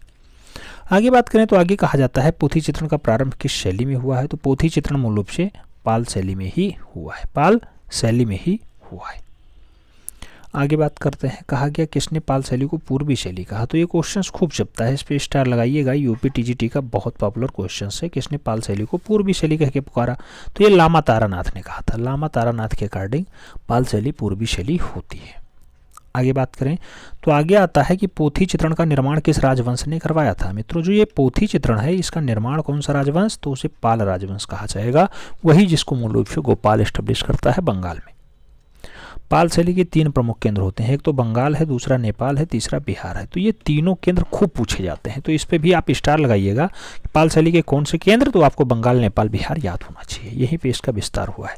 और इसमें से क्वेश्चन से इस टाइप से पूछा जाता है कौन सा इसका हिस्सा नहीं है? तो एक उत्तर प्रदेश दे देगा, नहीं तो एक आपको ऑप्शन में दे देगा छत्तीसगढ़, नहीं तो एक आपको ऑप्शन में मध्य प्रदेश दे देगा। उसमें से आपसे पूछेगा कौन जो है हिस्सा नहीं है, तो ये नहीं। ठीक है, ताड़पत्र पर बने चित्र किस शैली के हैं? तो आपको याद रखना होगा पाल शैली के हैं। पाल शैली के संरक्षक कौन होते हैं? तो जो इसका शासक होगा वही इसका संरक्षण देगा। ठीक है, तो पाल शैली में जो संरक्षण देंगे वो पाल शासक देंगे। आगे बात करते हैं तो कहा गया कि तिब्बती इतिहासकार लामा तारानाथ, और लामा तारानाथ ने किसे पाल शैली का संस्थापक माना? तो मित्रों 2 कलाकार आते हैं, उनका नाम होता है एक का धीमान, दूसरे का वित्तपाल। तो ये दोनों कलाकार हैं धीमान और वित्तपाल, इसको लामा तारानाथ के अकॉर्डिंग पाल शैली का संस्थापक मान लिया जाता है। जैसे आप देखते होंगे मुगल शैली, मुगल शैली में जो संस्थापक माना जाता है, मुगल शैली का संस्थापक कौन होता है? तो वहां पे आपको अकबर लगाना होता है, जबकि आप जानते हैं कि जो है बाबर के काल से भी चित्रकला में थोड़ा बहुत काम होना स्टार्ट हो जाता है। बेहजाद वहजाद बाबर के काल से ही आ जाते हैं, लेकिन जब मुगलिया शैली पूछा जाता है तो अकबर वहाँ आंसर्स देना पड़ता है। आगे बात करते हैं, आगे आता है कि पाल वंश की स्थापना किसने की थी। तो मित्रों, जो ये पाल वंश होता है इसकी स्थापना किसने की, तो गोपाल के द्वारा की जाती है। 750 से 770 तक ये शासन करता है। वो कहाँ पे एस्टेब्लिश होता है, तो आप याद रखना होगा बंगाल में होता है, बंगाल में। ठीक है, आगे बात करें, कहा जा रहा है भागलपुर बिहार में विक्रमशिला विश्वविद्यालय, विक्रमशिला विश्वविद्यालय की स्थापना किसने की, तो धर्मपाल ने की है, धर्मपाल ने की है। खूब क्वेश्चन छपता है आपके वनडे एंट्रेंस में, ये पॉइंट बहुत इंपॉर्टेंट है, खूब ज्यादा स्थापित कला का ये नमूना पूछा जाता है। विक्रमशिला विश्वविद्यालय, धर्मपाल, और अगर आपसे पूछ ले एक और विश्वविद्यालय है बिहार में, नालंदा, तो कुमारगुप्त लगाना होता है। ठीक है, अगला पॉइंट, गीत गोविंद के रचयिता जयदेव किसके दरबार में रहते थे मित्रों, तो जो जयदेव हैं ये मूल रूप से लक्ष्मण सेन के दरबार में रहते थे। गीत गोविंद को रचे हैं यानी लिखे हैं कौन, जयदेव। जयदेव गीत गोविंद को रचे हैं यानी लिखे हैं, जबकि इसका जो चित्रण का कार्य है, चित्रण बनाने का काम, वो मानकू करता है, मानकू। ठीक है, मानकू करता है। आगे बात करते हैं, अगला पॉइंट आता है पाल राजाओं के समय। कहा गया पाल राजाओं के समय कांस्य मूर्तियों कला का प्रमुख केंद्र क्या रहा, तो पाल राजाओं के समय में मूल रूप से जो कांस्य मूर्तियां रही हैं वो कुकिहार गया में रही हैं, कुकिहार गया में। ठीक, आगे बात करें तो अगला पॉइंट आता है आरंभिक ग्रंथ चित्र किस पे बने मिले। तो आरंभ काल में जो है ग्रंथ चित्र जो बनते थे वो भी ताड़पत्रों पे बनते थे, ताड़पत्रों पे बने। पालपोथी चित्र बनाए गए, तो पालपोथी का जो चित्र बना है मित्रों वो भी ताड़पत्रों पे ही बना है। तो ताड़पत्रों पे बहुत सारे डाटा बने हुए हैं, याद रखना है, चाहे वो पालपोथी की बात हो या फिर कोई अन्य बात हो। अगला पॉइंट कह रहा है पाल शैली के दृष्टांत चित्रों पर किस लिपि का आलेख मिलता है। कौन सी लिपि का आलेख दृष्टांत चित्रों पर दिखाई देता है, तो देवनागरी लिपि यहाँ दिखाई देती है, देवनागरी लिपि का डाटा दिखाई देता है। पाल पोथी के चित्रों का आकार खूब पूछा जाता है, तो 22/1/4 लगता है, कभी कभी 22/1/4, और जो इसकी चौड़ाई होती है वो 2/1/4 होती है। ठीक है, ये लंबाई चौड़ाई है पाल पोथियों की। आगे बात करते हैं मित्रों, तो अगला पॉइंट आता है कि बौद्ध ग्रंथ जो विनय पिटक है ये कौन सी भाषा में। तो आप जानते हैं बौद्ध में सबसे बढ़िया वाली जो भाषा रही वो पाली रही, तो विनय पिटक भी पाली भाषा में ही लिखा जाएगा, पाली भाषा का रचना है। आगे, पाल पोथी में किस शैली को अपनाया गया था, तो आप जानते हैं नाग शैली यहाँ बहुत प्रचलित रही है, तो नाग शैली को अपनाया जाता है। पाल चित्रकला किस प्रदेश की है मित्रों, तो वो प्रदेश का नाम होता है बंगाल, क्योंकि आप जानते हैं जो गोपाल होता है वो बंगाल में ही अपना शासन एस्टेब्लिश कर पाता है, तो बंगाल की इसकी। आगे, अजंता की परंपरा विद्यमान है। अजंता की परंपरा कहाँ विद्यमान होती है, तो ये पाल शैली में ही विद्यमान होती है, पाल शैली में ही विद्यमान है। आगे, अगला पॉइंट आता है कि बुद्ध योग मुद्रा में कमल पर आसीन, बुद्ध योग मुद्रा में है, कमल पे आसीन है, ऐसा मूल रूप से किस शैली का बढ़िया वाला नमूना माना जाता है, तो बुद्ध योग मुद्रा में बैठे हैं और मूल रूप से ध्यान मुद्रा में बैठे हुए कमल पे आसीन है, यानी कमल पे बैठे हैं। तो ऐसा उत्कृष्ट उदाहरण भी आपको पाल शैली में ही देखने को मिलता है, पाल शैली। आगे बात करते हैं, तो प्रमुख सचित्र पाल पोथियों की बात करें तो जो बढ़िया बढ़िया रचनाएं पाल शैली में हुई हैं उनके नाम खूब याद रखना, कहे से एक ही नाम आपको देगा और वो उससे भिन्न बताना होगा। जैसे प्रज्ञा पारमिता पाल शैली का है, साधनमाला पाल शैली का है, पंचशिखा पाल शैली में चित्रित है, करण देव गुहा भी पाल शैली का चित्रण है, और गंधर्व व्यूह की अगर बात हो तो ये भी आपको सचित्र पोथियों में दिखाया जाएगा और पाल शैली का बढ़िया नमूना माना जाता है। तो ये आपको लगाना होगा, प्रज्ञा पारमिता, साधनमाला, पंचशिखा, करण देव गुहा और गंधर्व व्यूह की अगर बात हो तो आपको सचित्र पाल पोथियों के रूप में इन्हें दिखाना होगा, जानना होगा। आगे बात करें तो अगला पॉइंट आता है कि पाल के लघु चित्र इसमें से संबंधित हैं। तो पाल के जो लघु चित्रण है मित्रों वो किससे संबंधित हैं, तो पाल के जो लघु चित्रण है, पाल के जो लघु चित्रण है किससे संबंधित हैं, तो पाल के लघु चित्र जो हैं वो बौद्ध धर्म से संबंध रखते हैं। बात करें पाल पोथियों की, तो पाल पोथी संबंधित किससे है, तो आप जानते हैं पाल पोथियों का जो संबंध होगा वो महायान संप्रदाय से होगा, बौद्ध धर्म से होगा। तो पाल पोथियों का जो संबंध है महायान बौद्ध संप्रदाय से है। अगला पॉइंट आपसे कह रहा है पाल चित्रण शैली का आधार ग्रंथ कौन सा है। तो आप जानते हैं कि पाल में सबसे पहला ग्रंथ ही प्रज्ञा पारमिता था, जिसकी फोटो अभी हमने दिखाई थी, तो वही प्रज्ञा पारमिता आधार ग्रंथ भी माना जाता है पाल शैली का। ताड़पत्र पर चित्रित प्रथम ग्रंथ कौन सा है, तो ताड़पत्र पे भी जो है प्रज्ञा पारमिता ही सबसे पहले चित्रित की जाएगी, वही ताड़पत्र जिसे हम लोग कहते हैं 22/1/4 इंटू 2/1/4 का आकार होता है, वही है आपका ताड़पत्र।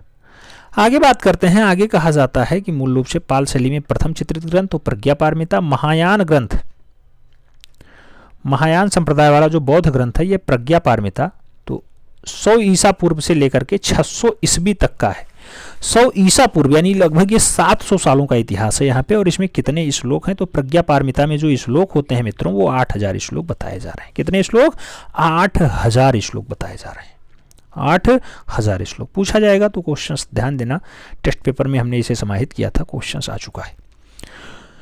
आगे बात करते हैं, अगला पॉइंट आता है प्रज्ञा पारमिता। प्रज्ञा पारमिता ग्रंथ की जो है रचना किसने की, तो आप जानते हैं बाबा नागार्जुन ने की है। प्रज्ञा पारमिता किसने, नागार्जुन ने। वही प्रज्ञा पारमिता जिसे आप जानते हैं बौद्ध धर्म का आरंभिक क्षेत्र माना जाता है।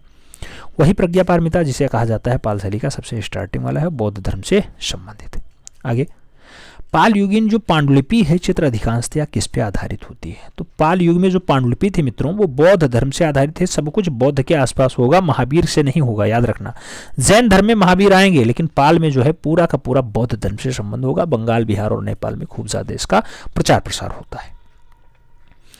अगला पॉइंट क्या आता है, ये पाल शैली में बने चित्रों का आकार पूछा जा रहा है। तो जो पाल शैली में चित्र होते हैं वो 22.25 इंची लंबा होता है, 2.25 इंची चौड़ा होता है। 22 से 1/4 इंची लंबा हो जाएगा और 2 से 1/4 इंची चौड़ाई हो जाएगी पाल शैली के चित्रों की। आगे, पाल शैली के चित्रों में किन रंगों का प्रयोग नहीं किया गया है, प्रश्न अच्छे से पढ़िएगा फिर आंसर्स दीजिएगा। तो जो पाल शैली में रंग प्रयोग नहीं हुआ है वो सुवर्ण रंग यानी गोल्डन कलर कभी भी प्रयोग नहीं हुआ है। तो गोल्डन कलर का प्रयोग पाल शैली में बिल्कुल भी नहीं किया गया।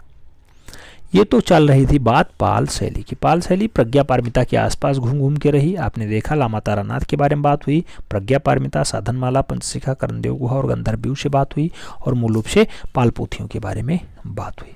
अब थोड़ी सी बात हम लोग कर लेते हैं जैन शैली के बारे में। ये सब प्रकृत चित्रकला में आती हैं। जैन शैली की अगर बात हो तो जैन शैली को ही अपभ्रंश शैली भी कहा जाता है और कई जगह इसे पश्चिमी शैली, जैसे पाल शैली को पूर्वी शैली कहा गया, ऐसे मूल रूप से जैन शैली या अपभ्रंश शैली को पश्चिमी शैली कहा जाता है। और इसका जो कार्यकाल होता है वो 1100 से 1500 ईस्वी तक होता है। तो इसमें भी पूछा जाए तो जैनीय चित्रकला कहलाती है ये भी लघु चित्रण। जैसे आप जानते हैं कि पाल शैली में भी लघु चित्रण होता है, ऐसे मूल रूप से यहाँ पे भी लघु चित्रण ही हुआ है। जैन शैली को पश्चिम भारतीय शैली किस विद्वान ने कहा, तो जैन शैली को पश्चिम भारतीय शैली कह करके पुकारा वो आनंद कोटिश कुमार स्वामी ने कहा। यही आनंद कोटिश कुमार स्वामी जिनका जन्म जो है कोलंबो श्रीलंका में होता है। आगे बात करते हैं तो अगला एक डाटा है, ये आपको कुछ दिखाई दे रहा होगा, ये कल्पसूत्र है। महावीर का जन्म इसमें बढ़िया से दर्शाया गया है। ये है महावीर का चित्र और ये थोड़ा सा डाटा लिखा हुआ है महावीर के जन्म के बारे में। तो आपको देखना होगा, अच्छे से समझना होगा। कल्पसूत्र की ये प्रति है और आप जानते हैं कि महावीर जो है 24वें क्रम के तीर्थंकर होते हैं। जैन धर्म में तीर्थंकरों की संख्या रही है, टोटल 24वें रहे, 24 के बाद जो है काम खत्म हुआ है तीर्थंकरों का। आगे बात करें तो कहा जाता है महावीर जो 24वें जैन तीर्थंकर है, इनका जन्म चित्रित किया गया है। तो एक कल्पसूत्र में ही चित्रित है। और कल्पसूत्र आप जानते हैं कि सबसे बढ़िया वाला जो कल्पसूत्र है वो भारत के सिराजे हिंद यानी जौनपुर में रखा हुआ है। हालांकि अब तो वो उठा लिया गया और वो गुजरात पहुंच चुका है। अगला पॉइंट कह रहा है अपभ्रंश शैली में अंग प्रत्यंग बने हैं। अंग प्रत्यंग जो बने हुए हैं स्थिर और जकड़े हुए बढ़िया से बनाए गए हैं। अपभ्रंश शैली में अंग प्रत्यंग जो है स्थिर और जकड़े हुए श्रेणी में बनाए गए। अगला पॉइंट कह रहा है भारत में सचित्र पुस्तकें सर्वप्रथम किस माध्यम पर बनी। सचित्र पुस्तकें जो है ये किस पे बनी हैं, तो सबसे पहले सचित्र पुस्तकें कागजों पे बनी है, कागजों पे। क्योंकि आप जानते हैं 11वीं से 15वीं शताब्दी की बात हो रही है, 11वीं से 15वीं शताब्दी। और जो कागज की खोज होती है वो चीन में होती है। और चीन में जो कागज खोजा जाता है कई किताबों में 14वीं शताब्दी, कई किताबों में 15वीं शताब्दी, कई किताबों में 16वीं शताब्दी, लेकिन मान के चला जाता है 14वीं 15वीं शताब्दी में हो जाती है। ठीक है, तो इसलिए जो है भारत की सबसे पहली सचित्र पुस्तकें जो है वो कागजें बनेंगी। आगे बात करेंगे जैन लघु चित्रों का प्रमुख विषय क्या रहा है। मित्रों जो जैन लघु चित्रण है उसका मुख्य विषय जो माना जाता है तो तीर्थंकर होते हैं जैन काल में और उनकी जीवनियां होती हैं। तो तीर्थंकर और उनकी जीवनियों को जो है जैन के लघु चित्रण में बढ़िया से उगेरा गया है, बनाया गया है। वही विषय पे ज्यादा चित्रकारी हुई है, जिसे हम लोग जैन शैली या फिर पश्चिम भारतीय शैली, अच्छा अपभ्रंश शैली भी कहा जाता है। आगे जैन चित्रकला भारत के किस क्षेत्र की है, तो आप जानते हैं पश्चिमी क्षेत्र की आती है। पश्चिमी क्षेत्र में गुजरात आता है, वही जो है इसका बढ़िया वाला केंद्र होता है। अब एक आपको शीर्ष चित्र दिखाई दे रहा होगा, ये महावीर स्वामी का चित्र है, अच्छे से देखिएगा। तो ये महावीर स्वामी का जो है चित्र है 599 ईसा पूर्व से लेकर के और 527 ईसा पूर्व तक का जो कार्यकाल रहा वो महावीर स्वामी का दिखाया जा रहा है। जैन धर्म के 24वें और अंतिम तीर्थंकर कौन हुए, महावीर स्वामी हुए। महावीर स्वामी का जन्म कहाँ हुआ, कुंडलग्राम में हुआ। महावीर का जन्म कब हुआ, 599 ईसा पूर्व में हुआ। जबकि महावीर को कैवल्य मतलब होता है ज्ञान कब प्राप्त होता है, तो आप जानते हैं जराम्भी ग्राम के समीप होता है, ऋजुपालिका नदी के किनारे होता है और एक साल वृक्ष के नीचे बैठ के ज्ञान प्राप्त होता है महावीर स्वामी को। महावीर के पिता का नाम आपको बताना है तो सिद्धार्थ होता है। महावीर की माता का नाम क्या है तो त्रिशला होता है। महावीर का विवाह किससे होता है तो यशोदा से इनका जो है शादी भी हो जाता है। महावीर की एक पुत्री भी थी, जैसे आप जानते हैं गौतम बुद्ध के एक पुत्र थे राहुल, ऐसे मूल रूप से महावीर की एक पुत्री थी अड़ोज्या, जिसे हम लोग प्रदर्शनी के नाम से जानते हैं। और महावीर का प्रथम जो अनुयायी होगा ये अड़ोज्या का पति होगा, जिसका नाम होगा जमाली। ठीक है, जमाली। महावीर की मृत्यु कैसे होती है तो 527 ईसा पूर्व में मूल रूप से इनकी मृत्यु होती है। 72 वर्ष से रहते हैं और राजगृह के समीप पावापुरी में इनकी मृत्यु हो जाती है। बात करते हैं जैन धर्म की, तो जैन धर्म के संस्थापक एक आध बार पूछे गए हैं, तो ये प्रथम तीर्थंकर माने जाते हैं, क्योंकि आप जानते हैं यहाँ पे तीर्थंकरों का क्रम होता है। तो ये ऋषभदेव जी इसके संस्थापक हैं, पहले तीर्थंकर भी माने जाते हैं। बात करें आगे तो मूल रूप से जैन शैली, जिसे अभ्रंश शैली कहा जाता है, अभ्रंश शैली के चित्रों का विषय क्या रहा मित्रों तो ये जैन ही रहा है। कल्पसूत्र का प्रथम चित्रण किस शैली में हुआ है तो कल्पसूत्र पहली जो है चित्रण होती है वो भी जैनीय शैली में ही आपको दिखाई देगी, यानी जैन में ही हुआ है। कल्पसूत्र किसकी रचना है तो आप जानते हैं कल्पसूत्र को भद्रबाहु ने बहुत अच्छे से उकेरा है, यानी बनाया है, लिखा है। परली आंख के शैली के चित्रों की विशेषता रही मित्रों, तो परली आंख जो है अभ्रंश शैली में बढ़िया से दर्शाने का प्रयास किया गया है। आगे बात करें तो सवा चश्म चेहरे या चेहरे के बाहरी निकली हुई बड़ी बड़ी आंखें इत्यादि कौन सी शैली की विशेषता है तो सवा चश्म चेहरा हो या फिर चेहरे के बाहर आपको आंख निकली दिखाई दे रही हो तो ऐसा दृश्य भी जैन शैली की बढ़िया विशेषताओं में गिनी जाती है, यानी बढ़िया मानी जाती है। बात करते हैं आगे। आगे कहा जा रहा है खिलौनों की तरह पशु पक्षियों का अलंकरण किस शैली में हुआ है। खिलौने की तरह पशु पक्षियों को जो अलंकृत किया गया वो भी अभ्रंश शैली में किया गया, तो याद रखना है। जैन धर्म के अनेक तीर्थंकर किस सचित्र पुस्तक में चित्रित हैं तो वो सचित्र पुस्तक का नाम है कालकाचार्य कथा। कालकाचार्य कथा में जैन धर्म के ज्यादातर तीर्थंकर, आप जानते हैं 24 तीर्थंकर हैं, तो उसमें से ज्यादा तीर्थंकर जो है कालकाचार्य कथा में चित्रित हैं। आगे बात करें कालकाचार्य कथा यह क्या है तो जैन हस्तचित्र है। आप याद रखना हस्तलिखित चित्रण है, यानी हाथ से बनाया हुआ बढ़िया से चित्र है कालकाचार्य कथा। कालकाचार्य कथा और कल्पसूत्र चित्रित किया गया है, तो आप जानते हैं कालकाचार्य कथा में भी जैन धर्म से ही डाटा जो है लिखाया गया है और तीर्थंकरों के जीवनों को दर्शाया गया है। वही काम जो है कल्पसूत्र में भी है भद्रबाहु वाली, तो जैन लघु चित्रण इसमें जो है बढ़िया से चित्रित किया गया है। जैन चित्र सर्वप्रथम कागज पे कब बना तो यहाँ 14वीं शताब्दी आपको दिखाई दे रहा है। बहुत सारी किताबों में 15वीं शताब्दी, बहुत सारी किताबों में 16वीं शताब्दी भी आता है, लेकिन सही जवाब आपको 14वीं 15वीं ही लगाना होता है। कभी कभी होता क्या है कि 15वीं शताब्दी भी दिया रहता है और 14वीं शताब्दी भी दिया रहता है, तब लोग कहते हैं आंसर्स क्या लगाया जाए, तो वो भगवान भरोसे आंसर्स होता है। कभी जो है आयोग उसे 14वीं शताब्दी मान लेता है मित्रों, कभी उसे जो है 15वीं शताब्दी मान लेता है। अब कब कौन सा लक किसका साथ दे जाए कि कब 14वीं मान ले कब 15वीं मान ले, कुछ कहा नहीं जा सकता। इसीलिए तो कहा जाता है आयोग में अगर सदस्य बढ़िया हो तो काम आपका अच्छा हो जाए। हालांकि आप तो मूल रूप से KBS दे रहे हैं, यानी केंद्रीय विद्यालय संगठन है, तो सेंट्रल का काम है, उसका काम थोड़ा बढ़िया होता है।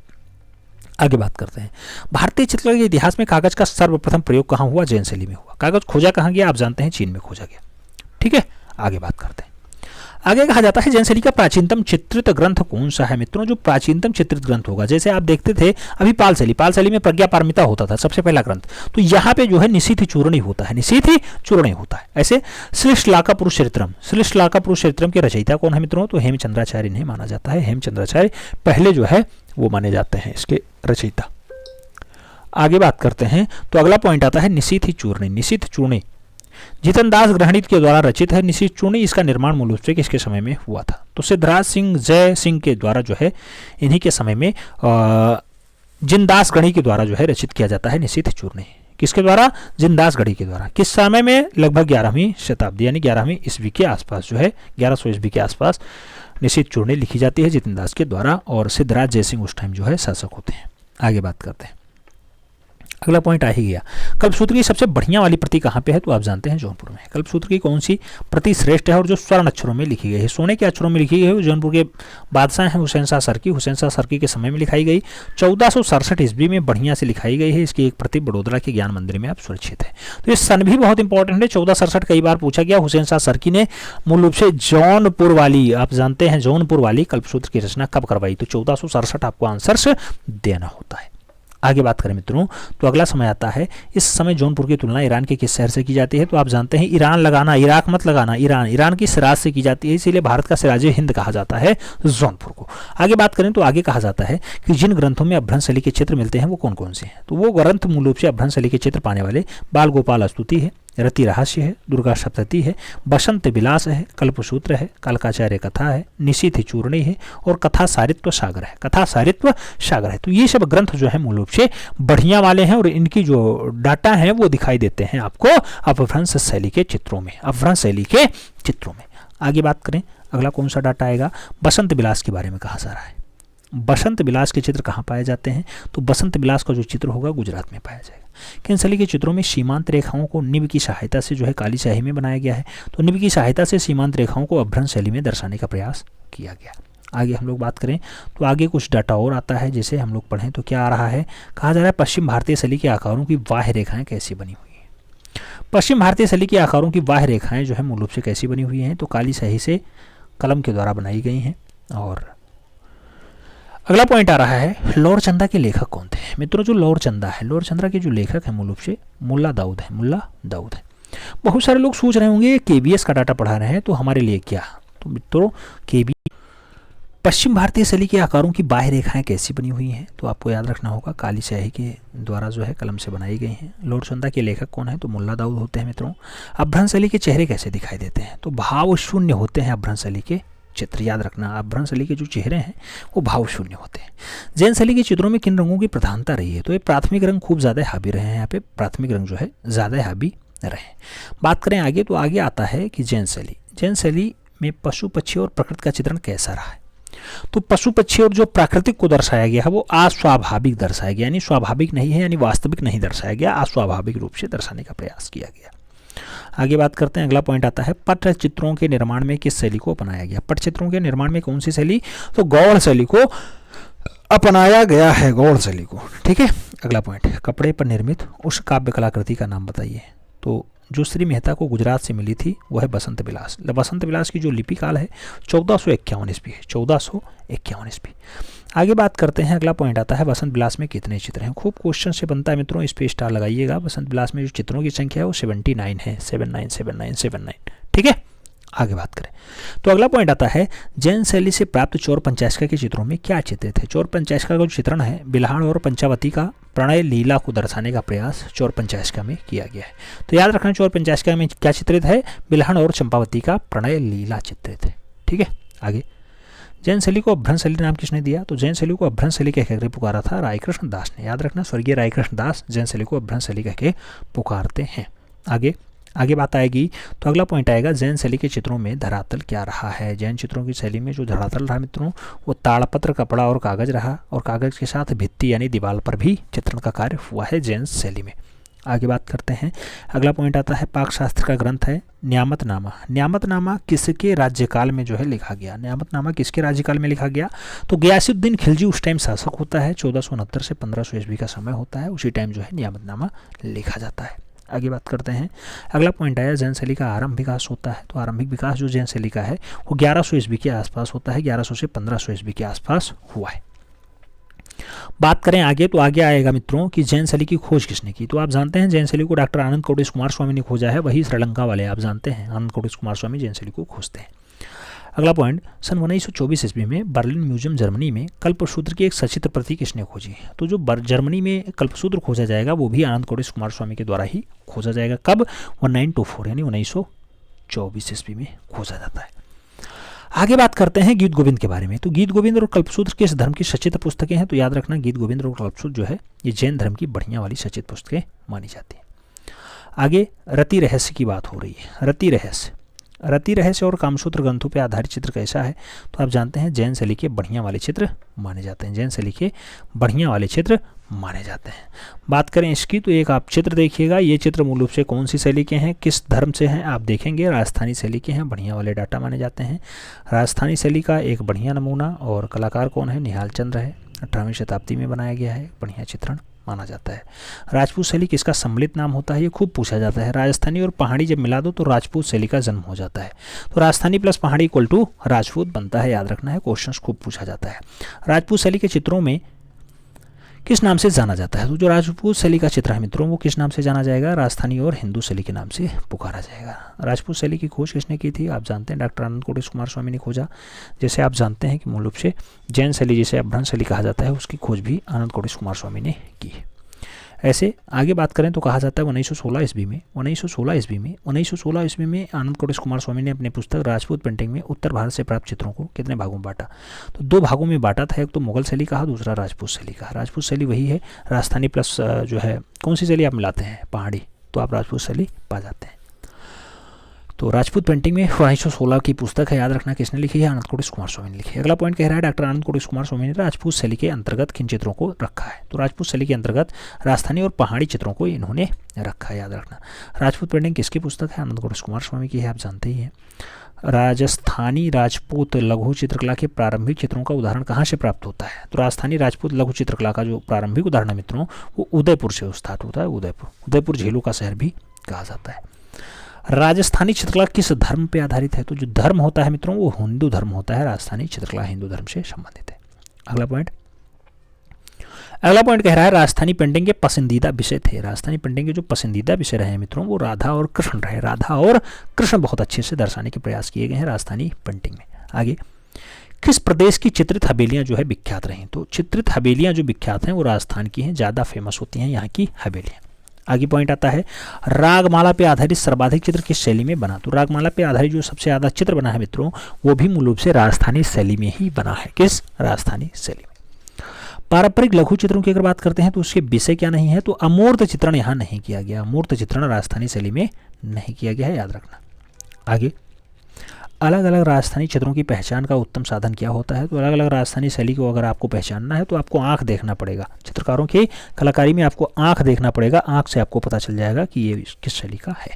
आगे, संगीत से संबंधित चित्रों को क्या कहते हैं। संगीत से संबंधित चित्र रागमाला कहलाते हैं मित्रों। ये पॉइंट बहुत बार छपा है तो इस पर खास नज़र दौड़ा के रखना। संगीत के लिए रागमाला शब्द, ठीक है। आगे बात करते हैं। अगला पॉइंट आता है राजस्थान का प्राचीन और प्रारंभिक रागमाला चित्रण कौन सा है। राजस्थान का प्राचीन और प्रारंभिक रागमाला चित्रण जो है मूल रूप से वो चुनार रागमाला है। चुनार रागमाला ये 1561 ईस्वी के आसपास आता है, चुनार रागमाला, ठीक है। आगे बात करते हैं। अगला पॉइंट आता है राग रागनी के चित्र भारत के किस प्रदेश के मुख्य रूप से बने हुए हैं। राग रागनी के चित्र जो हैं भारत के किस प्रदेश में मुख्य रूप से बने हुए हैं। तो ये राजस्थानी चित्र में ही यानी राजस्थान में ही बने हुए हैं। कौन से चित्र, तो आपको लगाना होगा राग रागनी के चित्र। अगला पॉइंट, भारतीय चित्रकला के अंतर्गत कुल कितने राग और रागनियों का अंकन है। तो राग 6 है और रागनी 36 है। 36 रागनी है और 6 राग हैं, याद रखना है भारतीय चित्रकला में। आगे बात करें तो अगला पॉइंट आता है कि राजस्थानी शैली। राजस्थानी शैली को पहाड़ी शैली से अलग किसने किया। तो आनंद कोटिस कुमार स्वामी ने ही राजस्थानी शैली और पहाड़ी शैली को अलग अलग माना, अलग अलग किया है। अगला पॉइंट कह रहा है मुगल चित्रों से हिंदू चित्रों को भिन्न मानते हुए उन्होंने राजपूत शैली के रूप में सर्वप्रथम किसने प्रतिपादित किया। तो मुगल चित्रों से हिंदू को भिन्न मानते हुए आनंद कोटिस कुमार स्वामी ने ऐसे अलग किया था, ठीक है। तो आनंद कोटिस कुमार स्वामी ने राजपूत शैली के रूप में जो है दर्शाने का प्रयास किया था। अगला पॉइंट आपका क्या कह रहा है। अगला पॉइंट कह रहा है मित्रों कि जो राजस्थान के इतिहास हैं उनके लेखन का पितामह किसे माना जाता है। तो कर्नल टाड को माना जाता है कि राजस्थान का इतिहास इन्होंने लिखा। ये ब्रिटिश ईस्ट इंडिया कंपनी के एक अधिकारी होते हैं कर्नल टाड। इन्होंने मूल रूप से राजस्थान के इतिहास को बढ़िया से लिखा है, इसीलिए इन्हें फादर ऑफ राजस्थान हिस्ट्री कहा जाता है। हाँ, अगला पॉइंट, सर्वप्रथम राजस्थान शब्द का प्रयोग किसने किया। तो जब इतिहास वो लिखेंगे तो कर्नल टाड महोदय ही उसका प्रयोग भी सबसे पहले करेंगे। अगला पॉइंट, 1829 ईस्वी में annals and activities of Rajasthan अथवा central and western Rajput states of India पुस्तक किसने लिखी है। तो कर्नल जेम्स टॉड के द्वारा लिखी जाती है। कर्नल जेम्स टॉड के द्वारा लिखी जाती है। कौन सी, central and western Rajput states of India पुस्तक या फिर annals and activities of Rajasthan. ये दोनों पुस्तकें 1829 की हैं। बहुत बढ़िया से कर्नल टॉड ने इस पर लिखा है। अभ्रंश शैली का परिष्कृत एवं परिमार्जित रूप क्या होता है। अभ्रंश शैली का जो परिष्कृत और परिमार्जित रूप है मित्रों वो राजस्थानी शैली है। राजस्थानी शैली ही, याद रखना। अगला पॉइंट आता है राजपूत शैली के समकालीन कौन सी शैली थी। राजपूत शैली के जो समकालीन रही है, समकालीन मतलब साथ साथ चले, एक साल राजपूत चले एक साथ जो है उधर चले, तो आपको मुगलिया शैली लगाना होगा। राजपूत शैली के समकालीन जो है मुगलिया शैली रही। राजस्थानी शैली मुख्यतः थी, जो राजस्थानी शैली रही है मित्रों मूल रूप से लघु चित्रण शैली रही है, इसलिए इसे मिनिएचर पेंटिंग कहा जाता है। राजस्थानी शैली को मूल रूप से मिनिएचर पेंटिंग कहा जाता है। लघु चित्रों की सर्वप्रमुख विशेषता क्या रही है। लघु चित्रण की जो प्रमुख विशेषता रही है वो अलंकारिकता और कल्पनातीकता रही है। कल्पनातीकता रही और अलंकारिकता रही, याद रखना। आगे बात करते हैं। अगला पॉइंट आता है राजस्थानी शैली का आरंभ हुआ था। राजस्थानी शैली का जो आरंभ है मित्रों वो मूल रूप से एक चश्म चेहरे से स्टार्ट होता है। एक चश्म चेहरा। राजस्थानी शैली और पहाड़ी शैलियों का मुख्य वर्ग संबंधित होता है। राजस्थानी शैली और पहाड़ी शैली में मूल रूप से मुख्य वर्ग कौन सा है, तो राजपूत होता है, राजपूत। अगला पॉइंट जो आता है, अगला पॉइंट अपना कह रहा है बोस्टन संग्रहालय में सुरक्षित। कौन सा, बोस्टन संग्रहालय में सुरक्षित राजस्थानी कला के आरंभिक चित्र जो बोस्टन प्रिमिटिव्स हैं उनके विषय वस्तु क्या रहे। तो मित्रों जो राजस्थानी के बोस्टन संग्रहालय में सुरक्षित है डाटा, उसे रागमाला कहा जाता है। आप जानते हैं राजस्थान में सबसे ज़्यादा जो चित्रण हुआ है रागमाला पे आधारित हुआ है, तो सबसे ज़्यादा राजस्थानी शैली में रागमाला पे चित्रण हुआ है। अगला पॉइंट, राजस्थानी कला में प्रकृति चित्रण किस पर किया गया है। प्रकृति चित्रण मूल रूप से अलंकारिकता पे भी किया गया है, तो अलंकारिकता आपको आंसर्स लगाना होगा, अलंकारिकता पे ज़्यादा चित्रण हुआ है। आगे, राजस्थानी शैली में किस पशु का अंकन सर्वाधिक हुआ है। तो राजस्थानी शैली में जो पशु है वो सबसे प्रिय पशु है गाय, और गाय का चित्रण खूब ज़्यादा राजस्थानी शैली में हुआ है।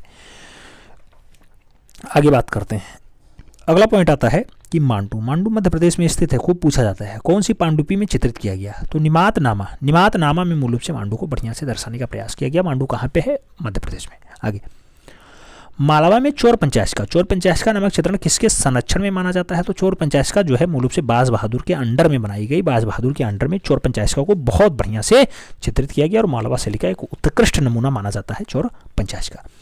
राजस्थानी पुस्तक चित्र किस विषय से सर्वाधिक रहे हैं। तो राजस्थानी की जो पुस्तक रहे हैं इस पे जो चित्र बनाए गए मित्रों वो रागमाला से संबंधित ज़्यादातर रहे।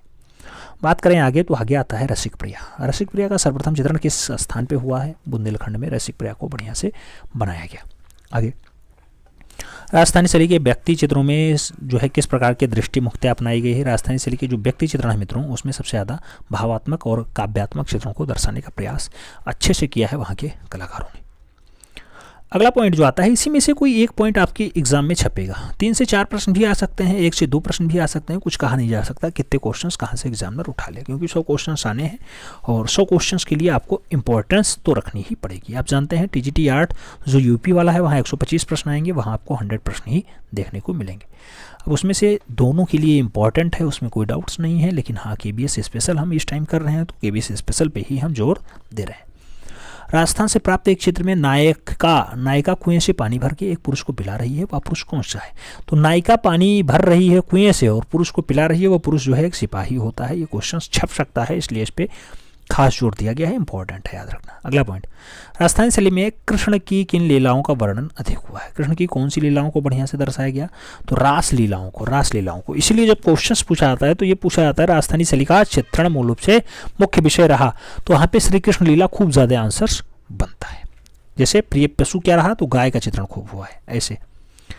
अगला पॉइंट आता है, अगला पॉइंट कि राजस्थानी लघु चित्रों में नायक नायिका को किस रूप में दर्शाया गया। तो नायक नायिका को राधा और कृष्ण के रूप में दर्शाने का प्रयास किया गया है। नायक नायिका कैसे, तो राधा कृष्ण के रूप में। आप देखेंगे कि आगे चल करके इसी में राजस्थानी शैली में आपको आता है और भारत की मोनालिसा चित्रित किया जाता है। किसमें, कौन सी शैली में, कमेंट बॉक्स में छापिए जल्दी से। अगला, नायिका के कितने भेद बताए गए। तो वात्स्यायनकृत कामसूत्र में 3 भेद बताए गए हैं। एक तो होती है स्वकीया, दूसरा परिक्रिया और तीसरा जो है सामान्य। तो 3 टाइप की औरतों का व्याख्यान जो है किया गया है। वात्स्यायन ने कामसूत्र में अपने 3 प्रकार की नारियों का उल्लेख किया है, स्वकीय, प्रक्रिया और जो है सामान्य। आगे बात करते हैं तो कहा जाता है तीनों नायिकाओं में श्रेष्ठ वाली नायिका कौन सी है। तो स्वकीय सबसे बढ़िया वाली, सबसे श्रेष्ठ वाली जो है वो स्वकीय है। अगली राजस्थानी चित्रकला की अवधि कब से कब तक रही है। तो आप जानते हैं 1550 से 1900 ईस्वी तक जो रहा है वो राजस्थानी चित्रकला का बढ़िया वाला अवधि माना जाता है, बढ़िया वाला कार्यकाल माना जाता है। अगला पॉइंट, राजस्थानी चित्रकला का आरंभिक स्वरूप किस शैली से प्रभावित था। आरंभिक स्वरूप किससे रहा है, तो अपभ्रंश शैली से इसका प्रभाव रहा है। और जब पूछा जाए राजस्थानी चित्रकला का आरंभिक काल, तो आप जानते हैं कि आरंभिक काल तो स्टार्टिंग वाला ही होता है, लेकिन किसके समानांतर, तो समानांतर मुगल शैली लगाना होता है। लेकिन जब ये पूछे आरंभिक स्वरूप कैसा दिखाई देता था, तब आपको जैन शैली या फिर अपभ्रंश शैली लगाना होता है। आगे बात करते हैं, राजस्थानी चित्रण विधि थी। तो जो राजस्थानी चित्रण विधि रही है वो टेम्परा पे ज़्यादातर काम हुआ है, फड़ संबंधित होता है। राजस्थानी लोक कला का संबंध जो है फड़ से है। और आगे अगर बात करते हैं तो कहा जाता है फड़ चित्रों के लिए राजस्थान का प्रसिद्ध स्थल है। फड़ चित्रों के लिए राजस्थान का जो प्रसिद्ध स्थल है मित्रों वो है भीलवाड़ा, याद रखना, भीलवाड़ा। आगे बात करें तो अगला पॉइंट आता है अंतर्राष्ट्रीय फड़ चित्रकार। क्या, अंतर्राष्ट्रीय फड़ चित्रकार और भीलवाड़ा के गौरव पद्मश्री पुरस्कार से सम्मानित 90 वर्षीय हैं श्रीलाल जोशी जी। श्रीलाल जोशी का निधन कब और कहाँ हो गया मित्रों, तो 2 मार्च 2018 को भीलवाड़ा में ही इनका निधन हो गया। फड़ चित्रकार थे, 90 वर्षीय थे श्रीलाल जोशी जी। 2 मार्च 2018 को दुखद निधन हो गया। आगे बात करते हैं, राजस्थान का प्रतापगढ़ प्रसिद्ध होता है मीनकारी के लिए। राजस्थान का प्रतापगढ़ बहुत ज़्यादा फेमस है मीनकारी के लिए। ठीक है, आगे और कौन से क्वेश्चंस बन सकते हैं। तो राजस्थानी की अगर बात करते हैं तो चित्रकला मुख्य रूप से कितने उपशैलियों में विभाजित होती है, तो 4। राजस्थानी चित्रकला कितने उपशैलियों में, 4 उपशैलियों में। एक तो आता है मेवाड़, जिसमें मेवाड़ में आप जानते हैं उदयपुर, देवगढ़, नाथद्वारा और मारवाड़ आते हैं।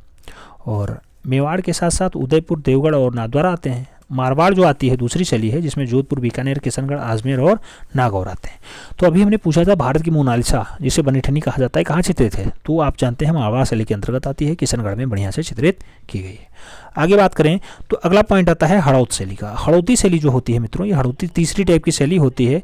इसमें कोटा, बूंदी और झारवाड़ा होता है। कोटा, बूंदी, झारवाड़ा किस में आती है, तो हड़ौत शैली के अंतर्गत आती है, और हड़ौत शैली में ही ये तीनों बढ़िया से पूछे जाते हैं। कोटा से खूब ज़्यादा क्वेश्चन आपकी परीक्षा में बनता है। और जो चौथा उपशैली है राजस्थानी शैली का, वो ढूंढार शैली होती है। ढूंढार शैली की अगर बात करते हैं तो जयपुर, अलवर और उनिरियारा का जो संबंध है ये ढूंढार शैली के अंतर्गत आता है, जो राजस्थानी शैली का चौथा उपशैली माना जाता है। तो चारों उपशैलियाँ कौन सी हैं, मेवाड़, मारवाड़, हड़ौत और ढूंढार, याद रखना। मेवाड़ शैली थोड़ी सी देख लेते हैं। मेवाड़ शैली की अगर बात हो तो मेवाड़ राज्य की नींव कब डाली गई, बप्पा रावल ने डाली थी 728 ईस्वी में। मेवाड़ शैली की उत्पत्ति होती है 1605 ईस्वी के पूर्व में। निम्नलिखित में से प्राचीनतम राजधानी शैली रही है तो मेवाड़ ही रही है। मेवाड़ लघु चित्रण शैली की जो मुख्य विशेषता रही मित्रों, तो मेवाड़ लघु चित्रण शैली की जो मुख्य विशेषता रही, प्रारंभिक केंद्र है वो श्रीनाथ द्वारा ही रहा है, श्रीनाथ द्वारा। आगे, किसने अपने राजमहल में चितेरों की ओवरी नाम से कला वीथिका स्थापित की। चितेरों की ओवरी बनवाई महाराणा जगत सिंह प्रथम ने। महाराणा जगत सिंह प्रथम ने चितेरों की ओवरी बनवा दी। ठीक है, आज थोड़ी सी हम लोग बात कर लेते हैं तंजौर शैली पे, कंपनी शैली पे, इन सब पे भी थोड़ी सी बात कर लेते हैं। तंजौर शैली की अगर बात करते हैं मित्रों, तो दक्षिण भारत में 19वीं शताब्दी में कौन सी शैली चित्रित होती है, तो उसका विकास होता है तंजौर शैली का। तंजौर शैली, तंजौर शैली का एक दृश्य ये आप देख लीजिए। किसका दृश्य लग रहा है, इतना प्यारा सा दृश्य जो दिखाई दे रहा है, ये किसका दृश्य आपको लग रहा है, तंजौर शैली का है, याद रखना तंजौर शैली का है। बढ़िया दृश्य, आपको बांके बिहारी दिखाई दे रहे होंगे। ठीक है, तंजौर शैली का दृश्य है, खूब अच्छे से आपकी परीक्षा में पूछा जाता है। तंजौर शैली आपके लिए इंपॉर्टेंट हो जाता है मित्रों, बहुत इंपॉर्टेंट हो जाता है। ठीक है, बहुत इंपॉर्टेंट है, तो इस पे थोड़ा सा काम करिएगा। ये चित्र जो है आपका है, ये मूल रूप से ग्लास पेंटिंग पे है, राधा और रुक्मणी का। देखिए इस साइड में रुक्मणी रानी है, इस साइड में कौन है, कृष्ण और रुक्मणी। तंजौर शैली का है, ग्लास पेंटिंग पे है, कृष्ण और रुक्मणी, बढ़िया चित्रण माना जाता है, ज़्यादातर घरों में आपको दिखाई दे रहा होगा। बात करें आगे, तो आगे कहा जाता है वह कौन सा स्थान है जहाँ पे कांच पे चित्रकारी की गई है। कांच पे चित्रकारी के लिए फेमस स्थान कौन सा है, तो मित्रों तंजौर ही है। तंजौर कहाँ पे है, दक्षिण भारत का बेल्ट होता है, तमिलनाडु वाला प्रांत होता है। तंजौर चित्रकला का मुख्य विषय क्या होता है, हिंदू देवी देवताओं का चित्रण होता है तंजौर चित्रकला का मुख्य विषय। आगे, कांच पर चित्रकारी किन रंगों से होती है, अपारदर्शी रंगों से बढ़िया से कांच पर चित्रकारी की जाती है। बालकृष्ण नामक चित्र किस शैली का उत्कृष्ट उदाहरण माना जाता है, तो बालकृष्ण जो है ऐसा चित्र मूल रूप से कहाँ पे, तो तंजौर शैली में बढ़िया से दर्शाने का प्रयास किया गया है बालकृष्ण को।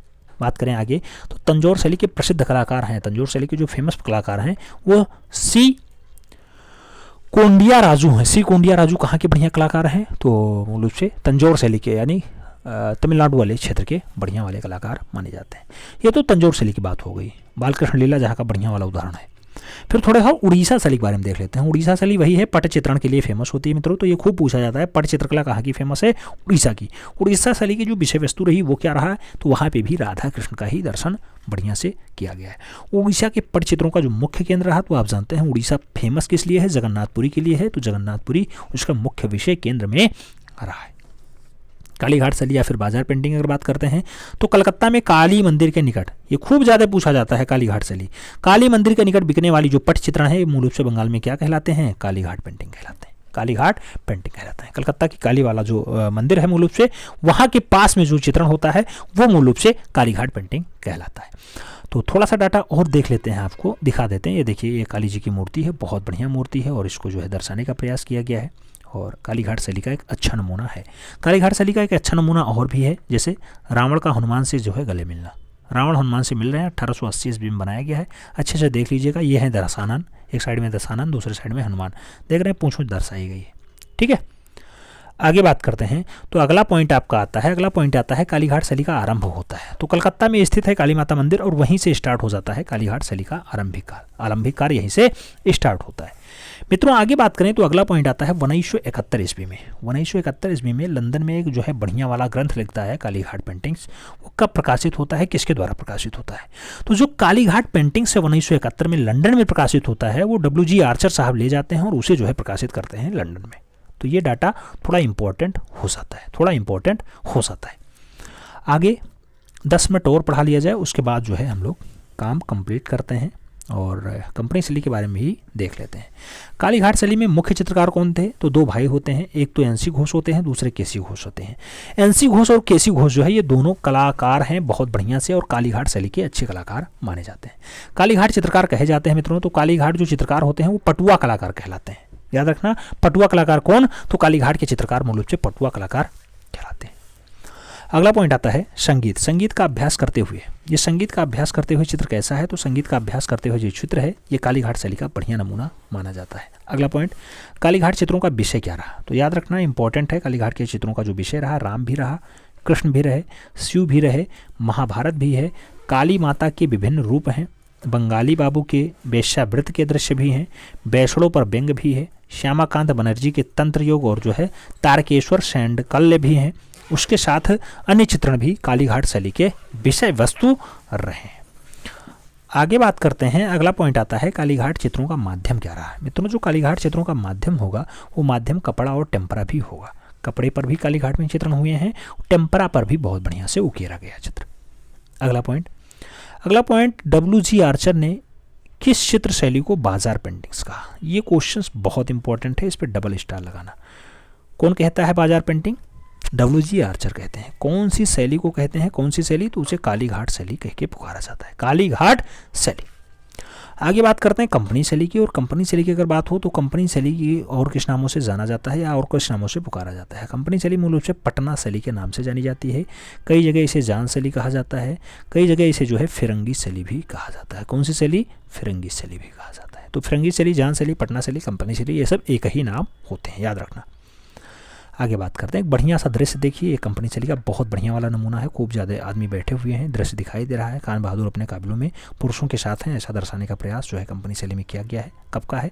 1815 का है। कंपनी शैली की खोज खूब पूछा जाता है किसने की? तो PC मानक ने खोजी है। कब खोजी है? 1943 में, 1943 में मूल रूप से PC मानक ने कंपनी शैली को खोजा, जिसे जान शैली, पटना शैली या फिर फिरंगी शैली कहते हैं लोग। ठीक है, आगे बात करते हैं। मुगल तथा यूरोपीय तत्वों के मिश्रण से बनी चित्र शैली कौन सी होती है? तो मुगल और यूरोपीय चित्रों के जो है मिश्रण से बन जाएगी, उसको हम लोग कंपनी शैली का नाम दे देंगे। तो कौन कौन मिलता है? Mughal plus Europe, Mughal plus Europe बराबर कंपनी, मुगल प्लस यूरोप बराबर फिरंगी, मुगल प्लस यूरोप बराबर जॉन शैली। ठीक है, आगे उस्ताद रामप्रसाद की शैली के बढ़िया वाले चित्रे होते हैं। रामप्रसाद की बात हो, ईश्वरी प्रसाद की बात हो, ये सब के सब नाम आएंगे कंपनी शैली के बढ़िया वाले चित्रों की। आगे अगला पॉइंट क्या आता है? पटना कला शैली। मित्रों, बहुत हल्के मत लेना, ये आपकी परीक्षा में अगली बार 2021 में TGT में भी पूछा गया, PGT में पूछा गया। तो बहुत इंपॉर्टेंट शैली है कंपनी शैली। ठीक है, आगे बात करें, पटना कला शैली का विकास किन दो शैलियों के सम्मिश्रण से हुआ है? तो कौन सी दो शैली? यूरोपीय प्लस भारतीय शैली मिलती हैं, तब मूल रूप से एक शैली आती है जिसका नाम होता है पटना कला शैली। आगे कंपनी शैली के भारतीय केंद्रों में प्रसिद्ध कौन सा होता है? पटना शहर, क्योंकि ये पटना में ही एस्टेब्लिश होती हैं, इसलिए पटना शहर ज़्यादा फेमस हो जाता है। पटना क्यों चित्रकारों का केंद्र बना? तो व्यापारिक केंद्र होने के कारण जो है पटना ही सबसे खासम खास केंद्र बन जाता है चित्रकारों के लिए। आगे बात करते हैं, उत्तर भारत में कंपनी शैली का प्रमुख केंद्र कौन सा था? चाहे ये उत्तर भारत पूछे चाहे पूरे भारत में पूछे, खूब ज़्यादा पटना ही फेमस होता है। पटना भारत का पहला केंद्र जहाँ कंपनी शैली एस्टेब्लिश होती है, तब भी आपको पटना आंसर्स लगाना होता है। आगे पटना शैली के चित्रकारों को सर्वप्रथम किसका संरक्षण प्राप्त हुआ? तो अंग्रेज अधिकारी से संरक्षण देते हैं, क्योंकि इसीलिए इसे जॉन शैली कहा जाता है, इसीलिए इसे जॉन शैली कहा जाता है, तो इसका नाम इसीलिए पड़ जाता है। अभी 3 से 4 मिनट और थोड़ी सी क्लास चलेगी, बात करते हैं आगे। तो कहा जाता है कि मुगल चित्रकला के पतन के पश्चात जो शैली आती है उसका केंद्र कहाँ होता है? तो पटना में होगा, पटना शैली कहा जाएगा, कई जगह उसे कंपनी शैली भी कहा जाता है। बात करते हैं आगे। तो मुगल साम्राज्य के पतन के पश्चात उत्तर भारत में किस प्रकार के चित्र ज़्यादा बने? तो उत्तर भारत में जो चित्र दिखाई देंगे वो मूल रूप से लघु चित्र दिखाई देंगे। कौन से? लघु चित्र ज़्यादा दिखाई देते हैं। आगे हम लोग बात करें तो अगला पॉइंट आता है कि मुगल शैली के चित्रकारों को 19वीं शताब्दी के आश्रय का खोज किन शैलियों को जन्म देता है? मुगल शैली के चित्रकारों को 19वीं शताब्दी में आश्रय की खोज में कौन सी शैली जन्म देती है? कंपनी शैली ही जन्म देती है। PC मानक जिसे 1943 में खोज देते हैं। ठीक है, 1943 में खोज देते हैं। अंग्रेज शासन के कारण जिस नवीन शैली का जन्म होता है उसका नाम है कंपनी शैली, जिसे पटना शैली भी कहा जाता है, जॉन शैली भी कहा जाता है, फिरंगी शैली भी कहा जाता है। बात आगे तक बढ़ती है। आगे कहा जाता है कंपनी शैली के प्रसिद्ध कलाकार हैं। अभी आपने बताया था कि जो है ईश्वरी प्रसाद भी हैं। हाँ, हमने बोला था ईश्वरी प्रसाद भी हैं, कंपनी शैली के बढ़िया चित्रकारों में शुमार हैं। और कई बार जो है बंगाल शैली के रूप में इन्हें दर्शाने का प्रयास किया जाता है, जो कि गलत हो जाता है, इसलिए जो है ये भिन्न में पहचाने जाते हैं। आगे, लालचंद किस शैली का चित्रकार है? तो लालचंद भी ईश्वरी प्रसाद की तरह कंपनी शैली में काम किए हैं, बहुत अच्छे चित्रकार होते हैं। अभ्रक के पत्रों पे जो है चित्रों का उदाहरण प्राप्त होता है। तो अभ्रक पे जो है डाटा बनाने का जो काम होता है वो भी कंपनी शैली में ही बढ़िया है, यानी पटना शैली में ही बढ़िया है, यानी जॉन शैली में ही अभ्रक के पन्नों पे बढ़िया से चित्रण का कार्य हुआ है। अगला पॉइंट जो उभर करके आता है मित्रों, वो कह रहा है कि किस अंग्रेज अधिकारी ने सम्राट जहांगीर के शासनकाल में सूरत में बसने और व्यापारियों को आज्ञा प्राप्त करने का डाटा दिया। तो सूरत में बसने और व्यापारियों की आज्ञा प्राप्ति का जो डाटा दिया जाता है कैप्टन मिडलटोन को दिया जाता है। अगला पॉइंट, ईस्ट इंडिया कंपनी को दूसरे किस नाम से जाना जाता है? जॉन शैली से भी कहा जाता है या जॉन कंपनी को ही कहा जाता है। आगे बात करते हैं, हुल्लासलाल नामक चित्रकार कहाँ का था? हुल्लासलाल नामक जो चित्रकार था ये बनारस का था, जो बाद में पटना आके बस गया है और वहाँ पे चित्रकारी करना स्टार्ट कर देता है। फिरका किसे कहा जाता है? मित्रों फिरका पूछा गया क्वेश्चन सा याद रखना, स्टार लगा लेना। फिरका 6 छोटे चित्रों का जो सेट होता है उसको फिरका कह दिया जाता है। 6 छोटे छोटे चित्र बना लो, कंपनी से लेके हों, उनको जो है एक साथ लगा लो, वो आपका फिरका हो जाएगा। अगला पॉइंट, कंपनी शासनकाल में भवन निर्माण की शैली को क्या कहा गया है? भवन निर्माण की जो शैली होती है मित्रों वो कैलिनीसियस शैली या फिर कैलोनियन शैली कहा जाता है। भवन निर्माण की जो शैली है कैलोनियन शैली कहलाती है, याद रखना है, डाटा इंपॉर्टेंट है। अगला लास्ट पॉइंट आपकी क्लास का, मुगल और यूरोपीय शैली के सम्मिश्रण से उत्पन्न होती है। तो मुगलिया प्लस यूरोपीय आप मिला लीजिए, कंपनी शैली या पटना शैली या जॉन शैली ही उभर करके सामने आएगी। तो ओवरऑल ये जो क्लास थी ये KBS TGT PGT art special थी, UP TGT PGT art special थी। तो इसमें ये कोई भ्रांतियां ना आए, ठीक है। थोड़ा सा इंपॉर्टेंट डाटा ही कवर करने का प्रयास किया जा रहा है क्योंकि समय बहुत कम है और उसमें आपको बहुत अच्छा परफॉर्मेंस करना है। फाइनली 251 पदों पे भर्ती है तो उसे आपको फाइनली फतेह भी करनी है, हम ऐसी उम्मीद रखते हैं। आप आगे वाला पेपर यानी फर्स्ट वाला पेपर अपना मेंटेन रखे होंगे, सेकंड वाला पेपर हम करवाने का प्रयास कर रहे हैं। मिलते हैं में, तब तक के लिए दिल से सैल्यूट, जय हिंद।